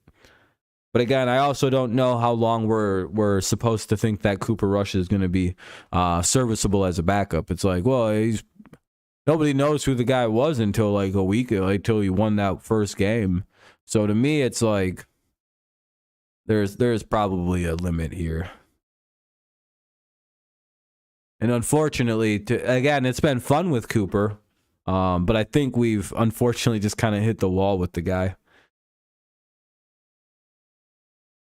But again, I think Cooper has proven that he can be a good backup in the league. And that's also a good thing for a guy like Cooper Rush. Because again, guess what this means? Man's going to get paid. He's going to get a nice little fucking chunk of change from whatever team wants a good backup. Good for Cooper Rush, man. By the way, for a backup, this is everything you could have dreamed of doing if you're Cooper Rush. You're like, oh man, I'm about to get millions to do nothing. Fuck yeah. Like, this dude never has to work now for real. Like, he could just do whatever he feels like. He's just got to get through that contract. Yeah, they had to play the Giants and the Commanders. It's not like he had to. But again, that got this young man a good chunk of change for being a backup. All he has to do is just not get obliterated here by the Rams. And if that comes back, oh, he smooth sailed his way right into it. He's already done more than what's been asked of him, in my opinion. If you're the Cowboys and you're a fan of the Cowboys, you can't be happy with or upset with the way he's performed. He hasn't lost you a single fucking thing. In fact, he's actually won you a game. You know what I mean? Even hell, he won you 2 of them.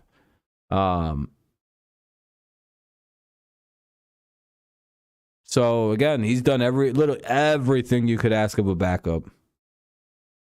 Dallas ranks first sacks, third points against. Yeah, they're a top 5 defense. Giants are 3-1. The Giants stopped the Cowboys' run game. I gotta go grab something to drink really fast. I'm fucking thirsty. Yeah, but yeah, it'll probably be pretty low scoring.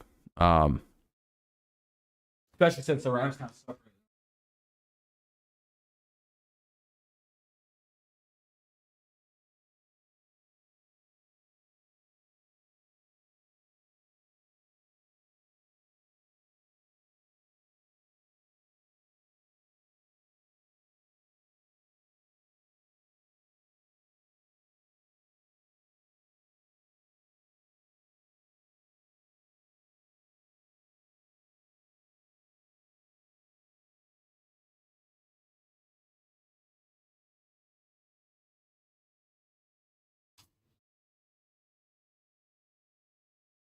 All right.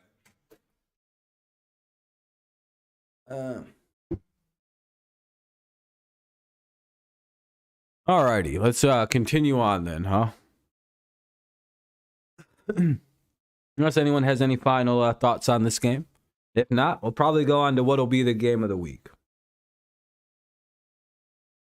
The Bengals and the Ravens. Ooh, this will be a good one. You got 2 teams with 2 kind of different tales to their seasons going on right now. You had the Bengals with their slow start. You had a team that kind of, as I tried to, it's going to be a great game. I can't fucking wait to cover it. I love AFC North toxic shit shows between 2 teams that could win the division, because their toxicity goes from like normal, like they all hate each other, to like they hate each other and now there's stakes on top of it. Oh, I love these fan bases. They hate each other and it's awesome. So I always appreciate it. So again, the tale of 2 seasons going on, right? That's kind of like the tail heading in. We have the Bengals, who started off pretty slow, pretty miserably for the first 2 games. Really, it was the first game and a half, game and 3 quarters. Because against the Cowboys, it seemed like the Bengals kind of clicked in and got it going. So they started slow, but recently have picked it up and played pretty good football, bringing them back to 500, getting them more into a stasis, looking more like the Bengals the last couple games. Even Joe Burrow's sacks taken have gone down the last couple games. They're getting less and less. There's chemistry being built, which they didn't get to build at all during the preseason because of his appendectomy. A lot of things kind of slowed the Bengals down and prevented them from having the same start as a lot of other teams. Again, injuries being a big concern. Sorry, I just heard a bunch of sirens. So we have to kind of, just remember that with the Bengals, and don't be surprised if they're like, if all of a sudden you look at their record, they're 5-6-2, and you're like, what happened? They were so bad at the start of the year. Yeah, again, they had a lot of things going on with Burrow. He didn't have a preseason. That means a lot when you put a whole new line out there. They don't have chemistry. You got to learn timing with the guys. You got to learn cadences. You got to learn this. Blah, blah, blah, blah, blah, blah, blah. Also, you got to find a combo of guys that work really well with Burrow. There's a lot to it. There's a lot more than just, well, we got these guys and we put them out there. Yeah, that's my main things is the appendectomy he had to get taken. He had to get his appendix removed. That literally 3-4 weeks of the preseason, he was just not able to do anything.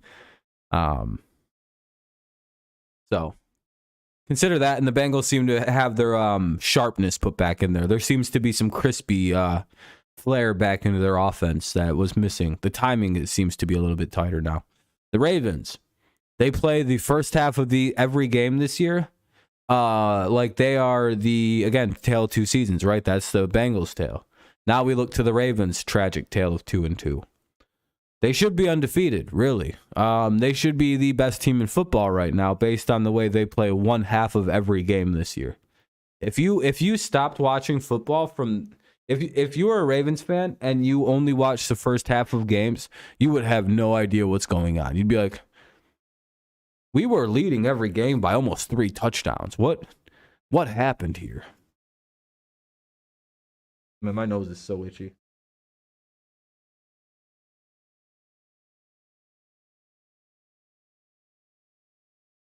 Oh my God. Hold on a sec. I'll be right back. Oh my God, dude.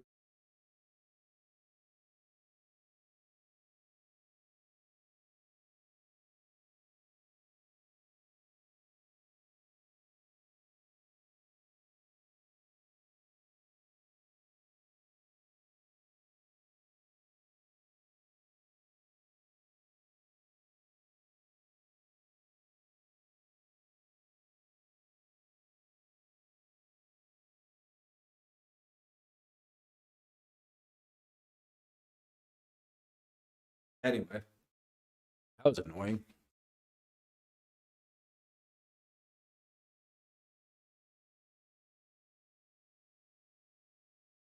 Ravens the new Falcons. I don't even know if it's the new Falcons. They just like suck. I don't even know if they suck. They just stop playing in the second half of games.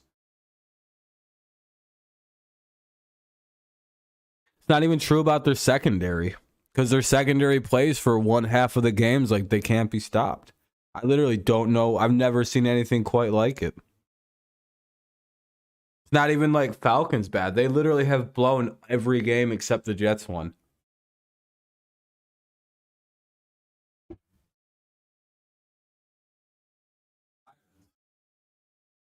Whole ass fucking fire truck. That's a big ass party.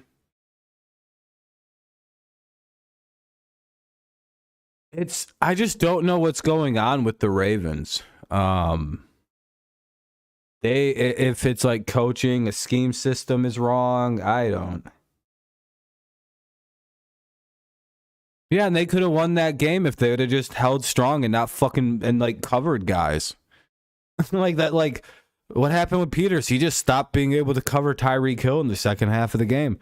They almost blew it against the Patriots. They just suddenly couldn't cover. They couldn't tackle guys. The only thing that stopped the Patriots was Mac Jones doing bad throws to the defense. Like, that's the only reason they were able to beat the Patriots.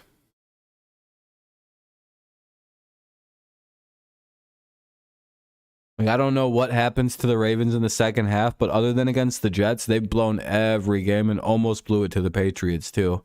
If the Patriots just didn't shoot themselves right in the foot. But again, for one half of football, the Lamar Jackson-led Ravens are one of the hardest teams to play in all of the NFL. That first half, oh, man. I don't think I've seen a team quite well put together as the first half Ravens. I don't know if it's like they're just not adjusting or they're just like, damn, there's nothing that can be done. What do you mean? They've made all these halftime adjustments and we just sat there playing Game Boys. Oh. Like, if you look in the Ravens locker room, what are they doing at halftime? Are they just like all circling around Lamar, and Lamar's going like, trust, and they all go, trust, and then they all just sit there quietly? Like, I seriously don't understand. Like, all right, we're just going to do the same thing we did in the first half. They have no idea what we just did. They'll never be ready. And then they're always ready for it, and it hasn't worked at all this year. They're like, damn, all right.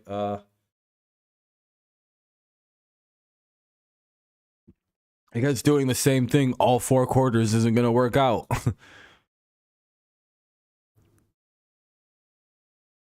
Yeah, Harbaugh, maybe you got to mix it up a little bit there, bud.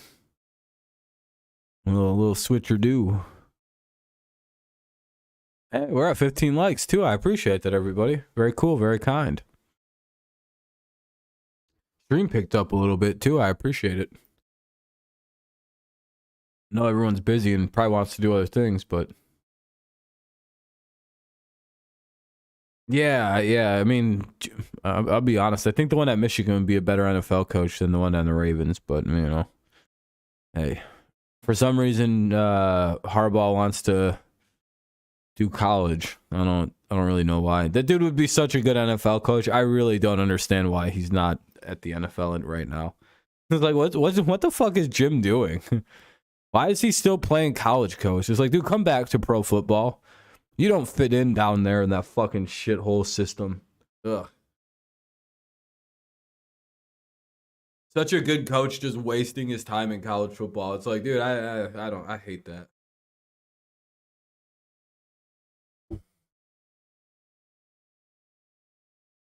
Oh yeah, he was supposed to be given the Raiders job. I forgot about that. Then he was just like, yeah, fuck that. And then he left.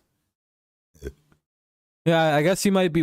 He's got to be looking for the right job. Doesn't really get much better than that Raiders gig, though. I can't imagine a much better job than the Raiders job right now. But hey, I guess some people don't want a really easy thing to walk into.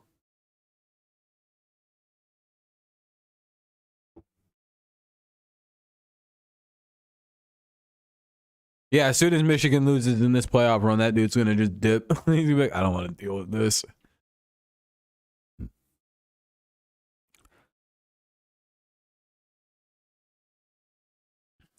Next 49ers head coach when they fire Shanahan. Then Shanahan gets hired by the Commanders. And then McVay quits the Rams job and becomes the offensive coordinator in the Rams. And then LaFleur quits his job and becomes a quarterback coach. Tell me it's not possible for the Commanders. They're like, let's really get it done this time, boys.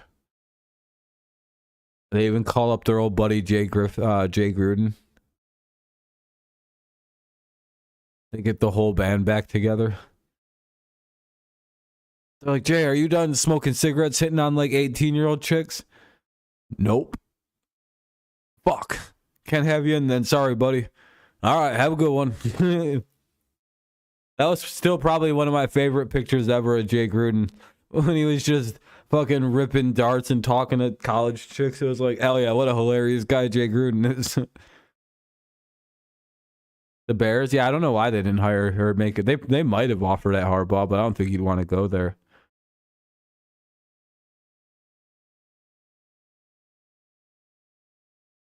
All right, final game of the weekend. I guess this would be a weekday, though. I guess. Anyway, it's the Raiders and Chiefs. Anybody actually got the Raiders? I'd like to hear the rationale for picking the Raiders in this one. I think it'd be interesting, more so than the Chiefs, because I have the Chiefs too. If this was in Vegas, I probably would go with the flip, because again, in this series, the Raiders do play the Chiefs. Dude, my nose is bothering the fuck out of me so bad right now. It's really like dry or something. So I'm like super itchy in my nose today. I don't know what it is. It's like driving me crazy all day today. There's like 2 times a year when my nose gets incredibly... No, it's just like it's dry or something. I don't really know, dude. And it's fucking driving me insane because it gets really itchy on the inside.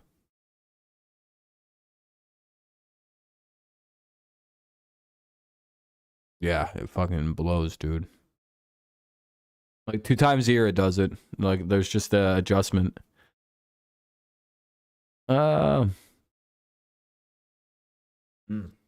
sec.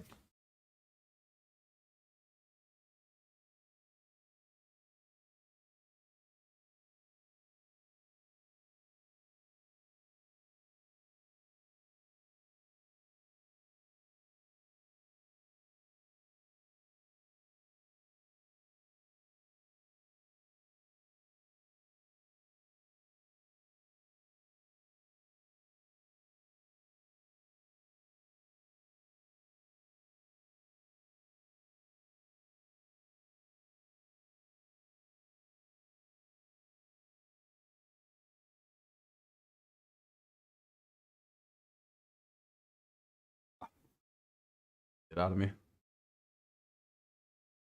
Yeah, itchiness on the inside because you get like if you're like anywhere public, you can't like do anything with it. It just fucking itches.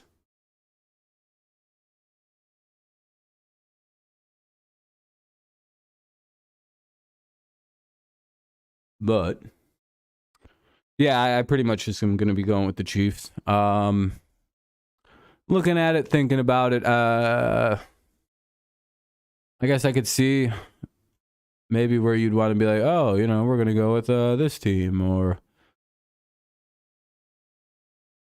but I don't know.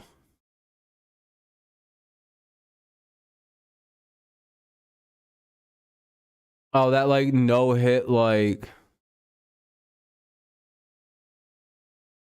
flip behind the back thing that he did. Yeah, that's pretty fucking hard.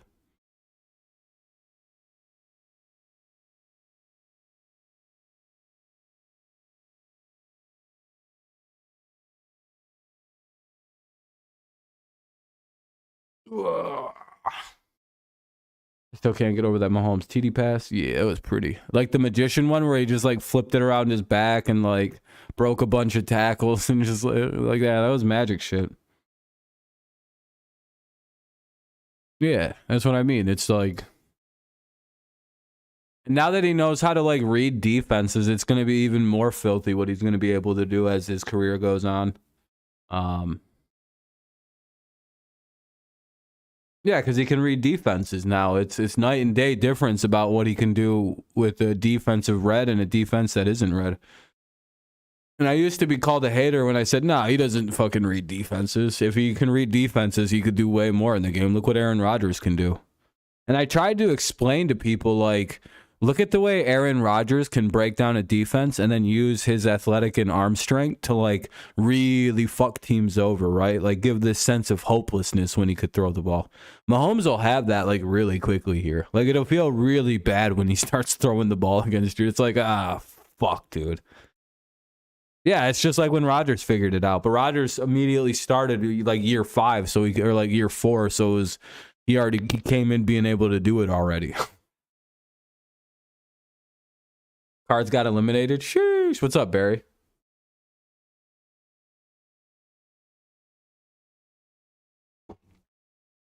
Well, at least it's over for Amir then. He can focus. He can just move on to football.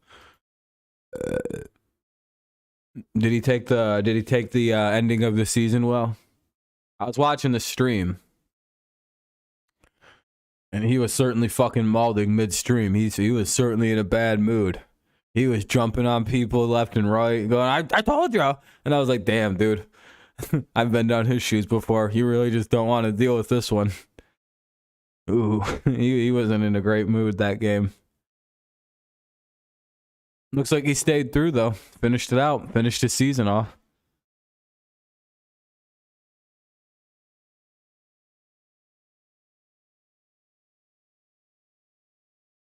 Oh, he was all right. He took it well. Well, that's good. At least he wasn't too angry.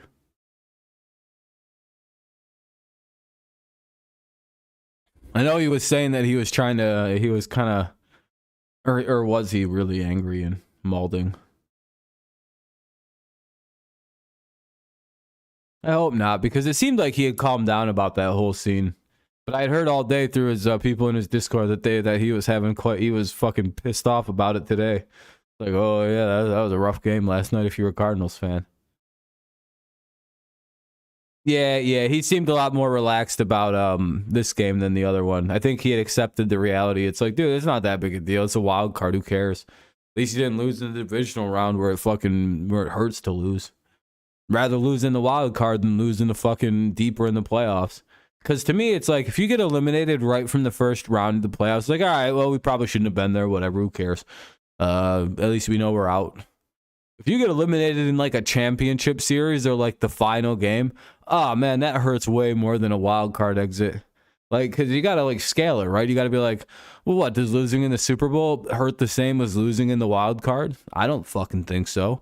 Does losing in the AFC Championship hurt more than losing in the AFC wild card game or the NL wild card versus the NL Championship? No, of course not. You'd much rather lose in the wild card, get it out of the way before you go too deep and then get your heart smashed. I don't know if that's me speaking from a place of I just being a fan of a team that's been to many championships and also lost many championships. I can tell you, championship losses hurt way more to as a fan than goddamn fucking wild card round losses. Yeah, Daniel, you should know. You've experienced. You've had one as a Rams fan. Packers fans are like, I wouldn't know that feeling of losing a Super Bowl. My team isn't built by bitches. We're 1-for-1 with A-Rod goat shit. Like, all right. How does it feel when you lose an NFC title game? That shit hurts. There we go. We can find something to relate for you Packers fans. Versus, have you guys ever lost before the NFC Championship game, or do you guys always make that game pretty much? Is it just like the NFC title game that fucks you over, like every single year? Seems like that's just where the Packers season ends. It seems like it's like a guarantee, like, well, the Packers will probably get to here and then lose. At least with Aaron, it feels like that's just kind of where you guys get to go to. Like, it's like a foregone conclusion. Kind of like how the Patriots, for about a decade and a half, were just always in the AFC title game.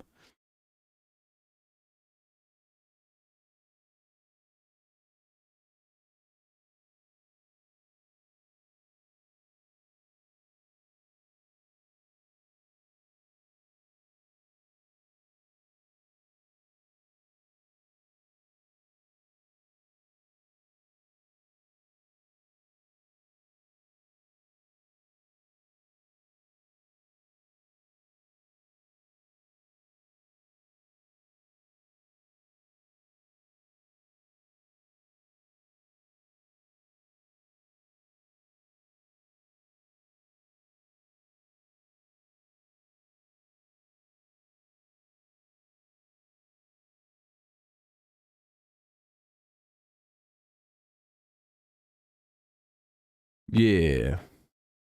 What's up, man?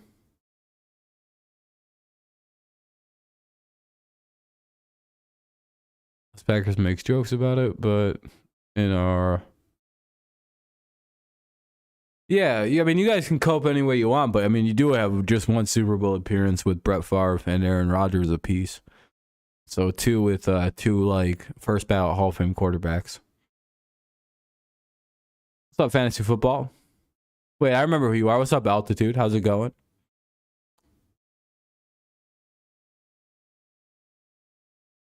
Like, do you know if the Bucks make the Super Bowl again this year? Do you know they have more Super Bowl appearances than you guys do in the last since the 90s?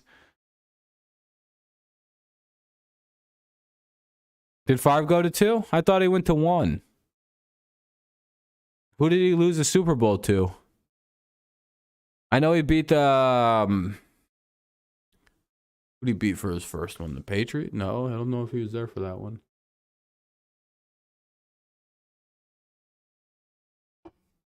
It was the Patriots, wasn't it? Where he got he got the only one that he won.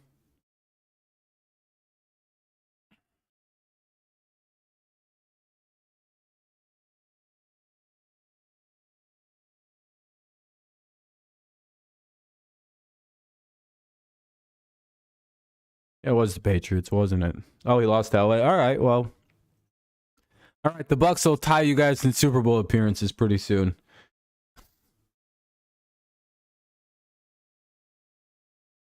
No, you guys got lucky. You lucky I wasn't watching football at that point in time, or else you would have lost.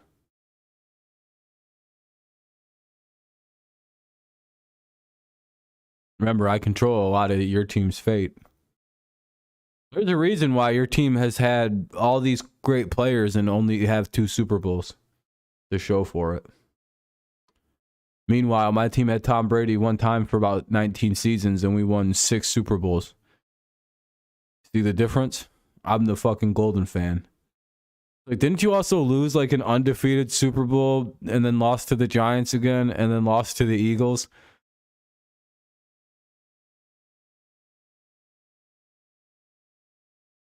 Then your quarterback went and won another team with the won a Super Bowl with another team while now your new team, while your old team is just watching him still play. Yeah, it's Oh, for the video? Yeah, we've gone through our picks and everything, Altitude. It's basically the same as my picks video. Nothing changed this week. I'm 1-0 this week. Pick the old Colts to beat the Broncos. No one else picked the Colts for some reason. I feel like I was like the only person who picked the Colts. I was going through everybody's picks and I'm like, why didn't anybody pick the Colts this week? Was I really that irresponsible in picking against the Broncos? Or it's like, well, it looks like I got lucky on that one this week, huh? I don't have any reason to have picked the Broncos or to not have picked the Broncos. I think I was even very regretful of doing so. I was like, I'm probably going to regret doing this. And I almost was.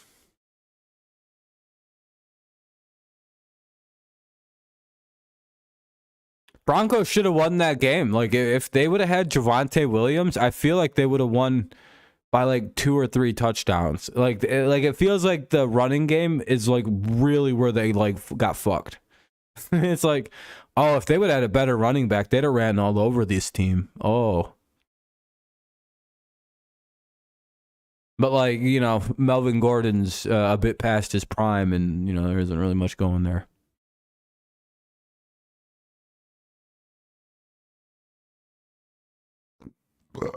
Well, it's 12:30, guys. I think I'm going to get out of here pretty soon. It was a fun stream. I wonder if we hit 100 views on the VOD at all.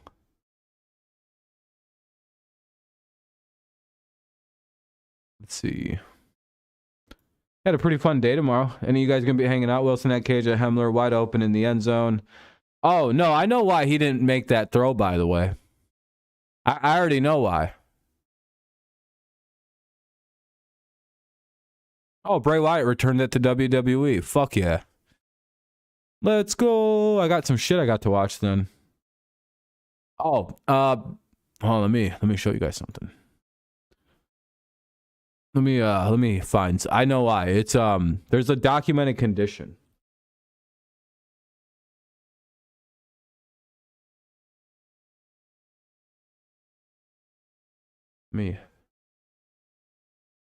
I remember one time he threw a slant pass to a guy who looked really wide open and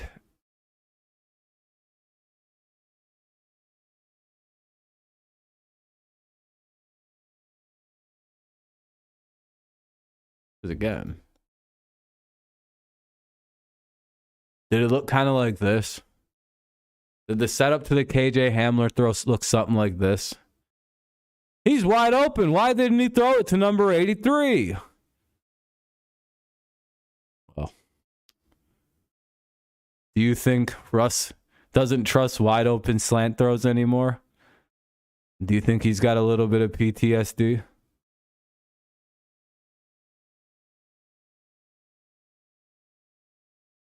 Oh, shoot, dude. I hate that and no one's bringing this up. Now, one fucking person's going, maybe Russ has a little bit of fucking, maybe he just seen that setup. Because, dude, I swear, that Hamler play, I was like, dude, that looks the exact same defense the Patriots ran against him.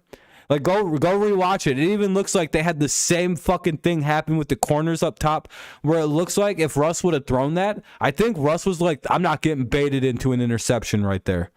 I genuinely believe if Russ were to answer for that, he'd be like, well, I've seen a very similar defensive alignment, because it almost is like an identical play to that Super Bowl play. If you can go rewatch it and then go rewatch the Super Bowl play, it's like, whoa, it's like the same guys wide open in the same spot. And it's like, yeah, we've seen how that happened last time this went for Russ. No wonder he didn't throw it to Hamler. Now, that's my defense for why he didn't. What's the dislike ratio on the Broncos game? Where is it? Is it in the Discord?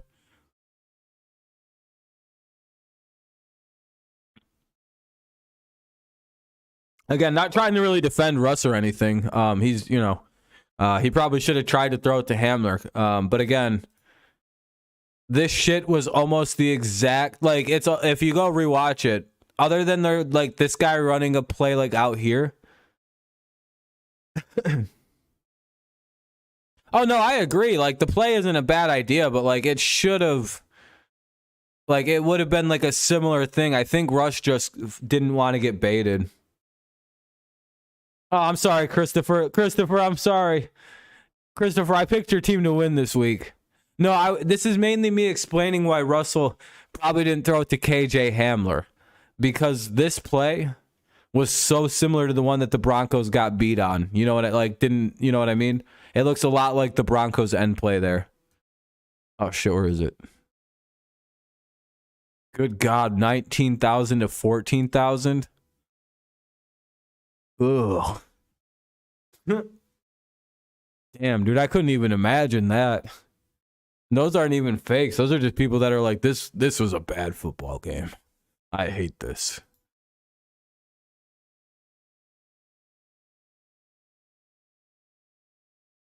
First, you fell into a shower curtain. Damn, Christopher. You are getting your ass beat by life this evening. Hey, at least you guys are pretty good offense, right? You know, like, it's not that bad being a Seahawks fan this year. Could be worse. You could be a Broncos fan and having to root for that guy Russell, right? That freaking cornball, dude. Could you imagine not having a cool quarterback like Geno Smith?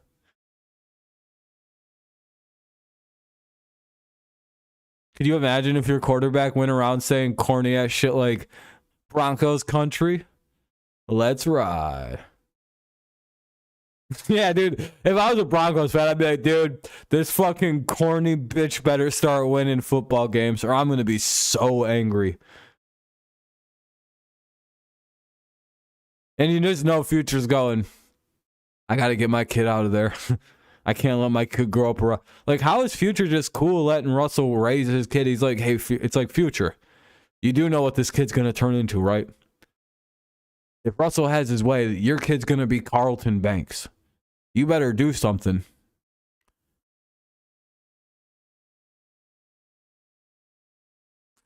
Yeah, that him saying dude.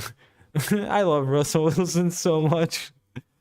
I can't even like make fun of the guy because like he did like the only thing about him, he's just a corny guy, and I think he'll start doing just fine for the Broncos in a few games here.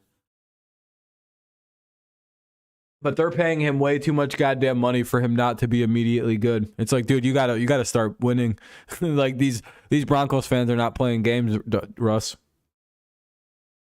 By the Yankees, I believe so. Is them or like the Rangers or something crazy like that? It probably was the Yankees. But yeah, he was definitely drafted into baseball.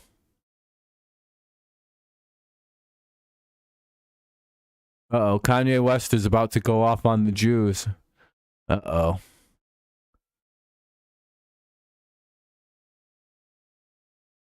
I'm a bit sleepy tonight, but when I wake up, I'm going DEFCON 3, space, on Jewish people, in all caps. Yeah, here, I'll show you. Yeah, Kanye done lost his mind again. I think we're about to see the end of Mr. West. Yeah, Kanye is going a little crazy.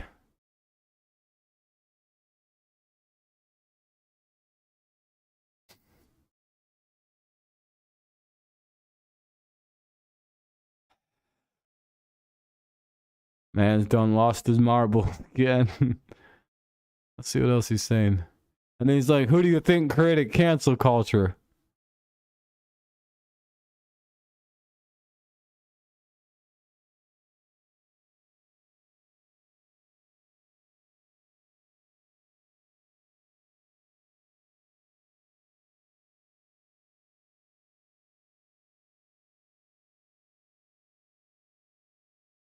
Well, he's fighting with Diddy and he's starting to say it. Oh no, everyone's like, Kanye, no, what are you doing? Well, this will be a fun time in the next couple days. Good thing we're going to be stuck watching football all day tomorrow. And then at like midnight tomorrow, we're going to come out of our football comas and be like, so what happened on the internet? And a whole bunch of shit. Kanye's going to be like hanging out with like, he's going to be wearing like Klan robes and shit going, the Jew. This would be like, oh man, I'm glad I missed today.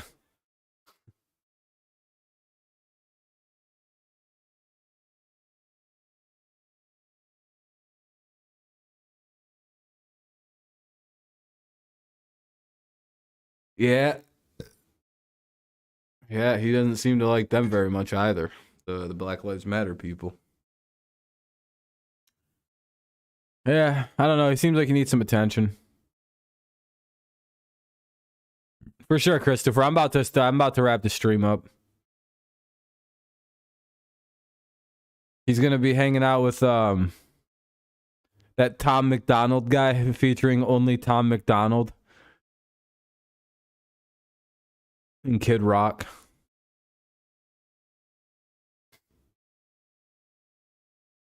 And Johnny Rotten from old punk music. Like, yeah, these guys are all great artists. Like, okay, Kanye, calm the fuck down, you weirdo.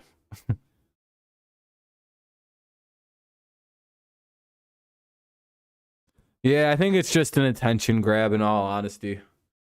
But I don't know. No one's really going to seriously vote for Kanye.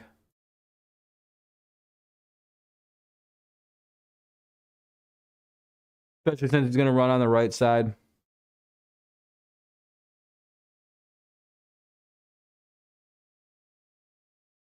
Nah, he'll never have enough pull over guys like Trump. And then when Trump steps away, DeSantis, and then so on down the list. He's probably like their fourth most popular guy, though. I will say, if it gets down to like 4 or 5 guys in, he's probably in. So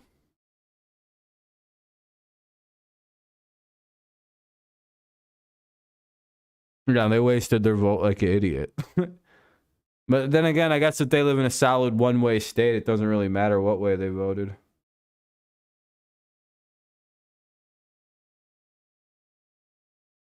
Biden doesn't care about white people. Yeah, I know. That's why he's doing a bunch of fucking bills that are helping the middle class in fucking the Midwest. Oh. All right, though, guys. Let's get out of here. I don't want to talk about Kanye, fucking weirdo.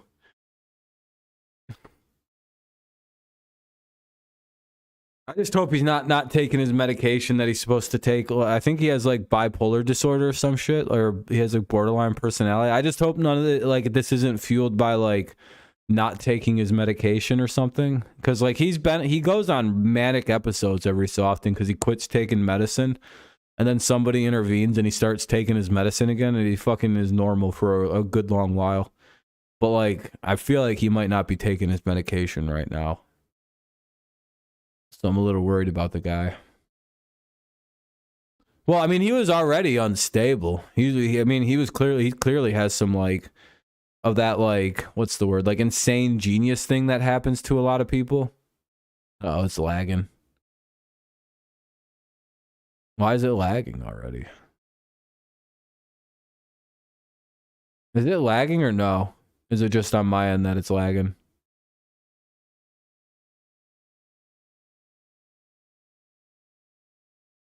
My Wi-Fi has been all shitty.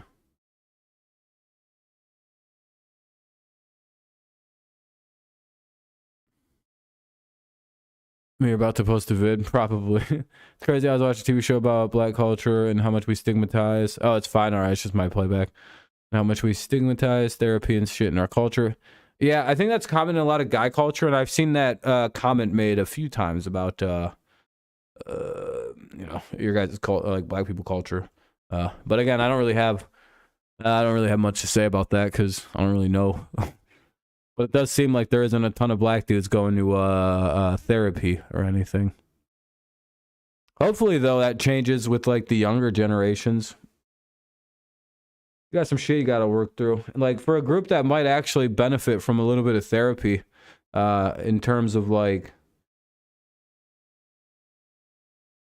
historical like issues, like I feel like that wouldn't hurt, especially if you come from a family that like can directly trace any kind of lineage to like the traumas of like deep rooted slavery, segregation. You would think a group super afflicted by that, especially if you have like long-standing lines in it, that probably wouldn't be the worst thing. Like it probably really wouldn't be. Why the fuck is this not working, dude? I'm a retarded piece of fucking shit, dude.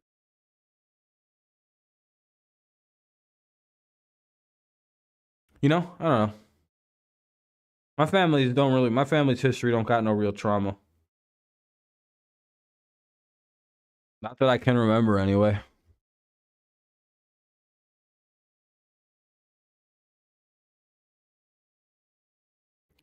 I don't even think we came over as indentured servants or anything like a lot of other white folk did.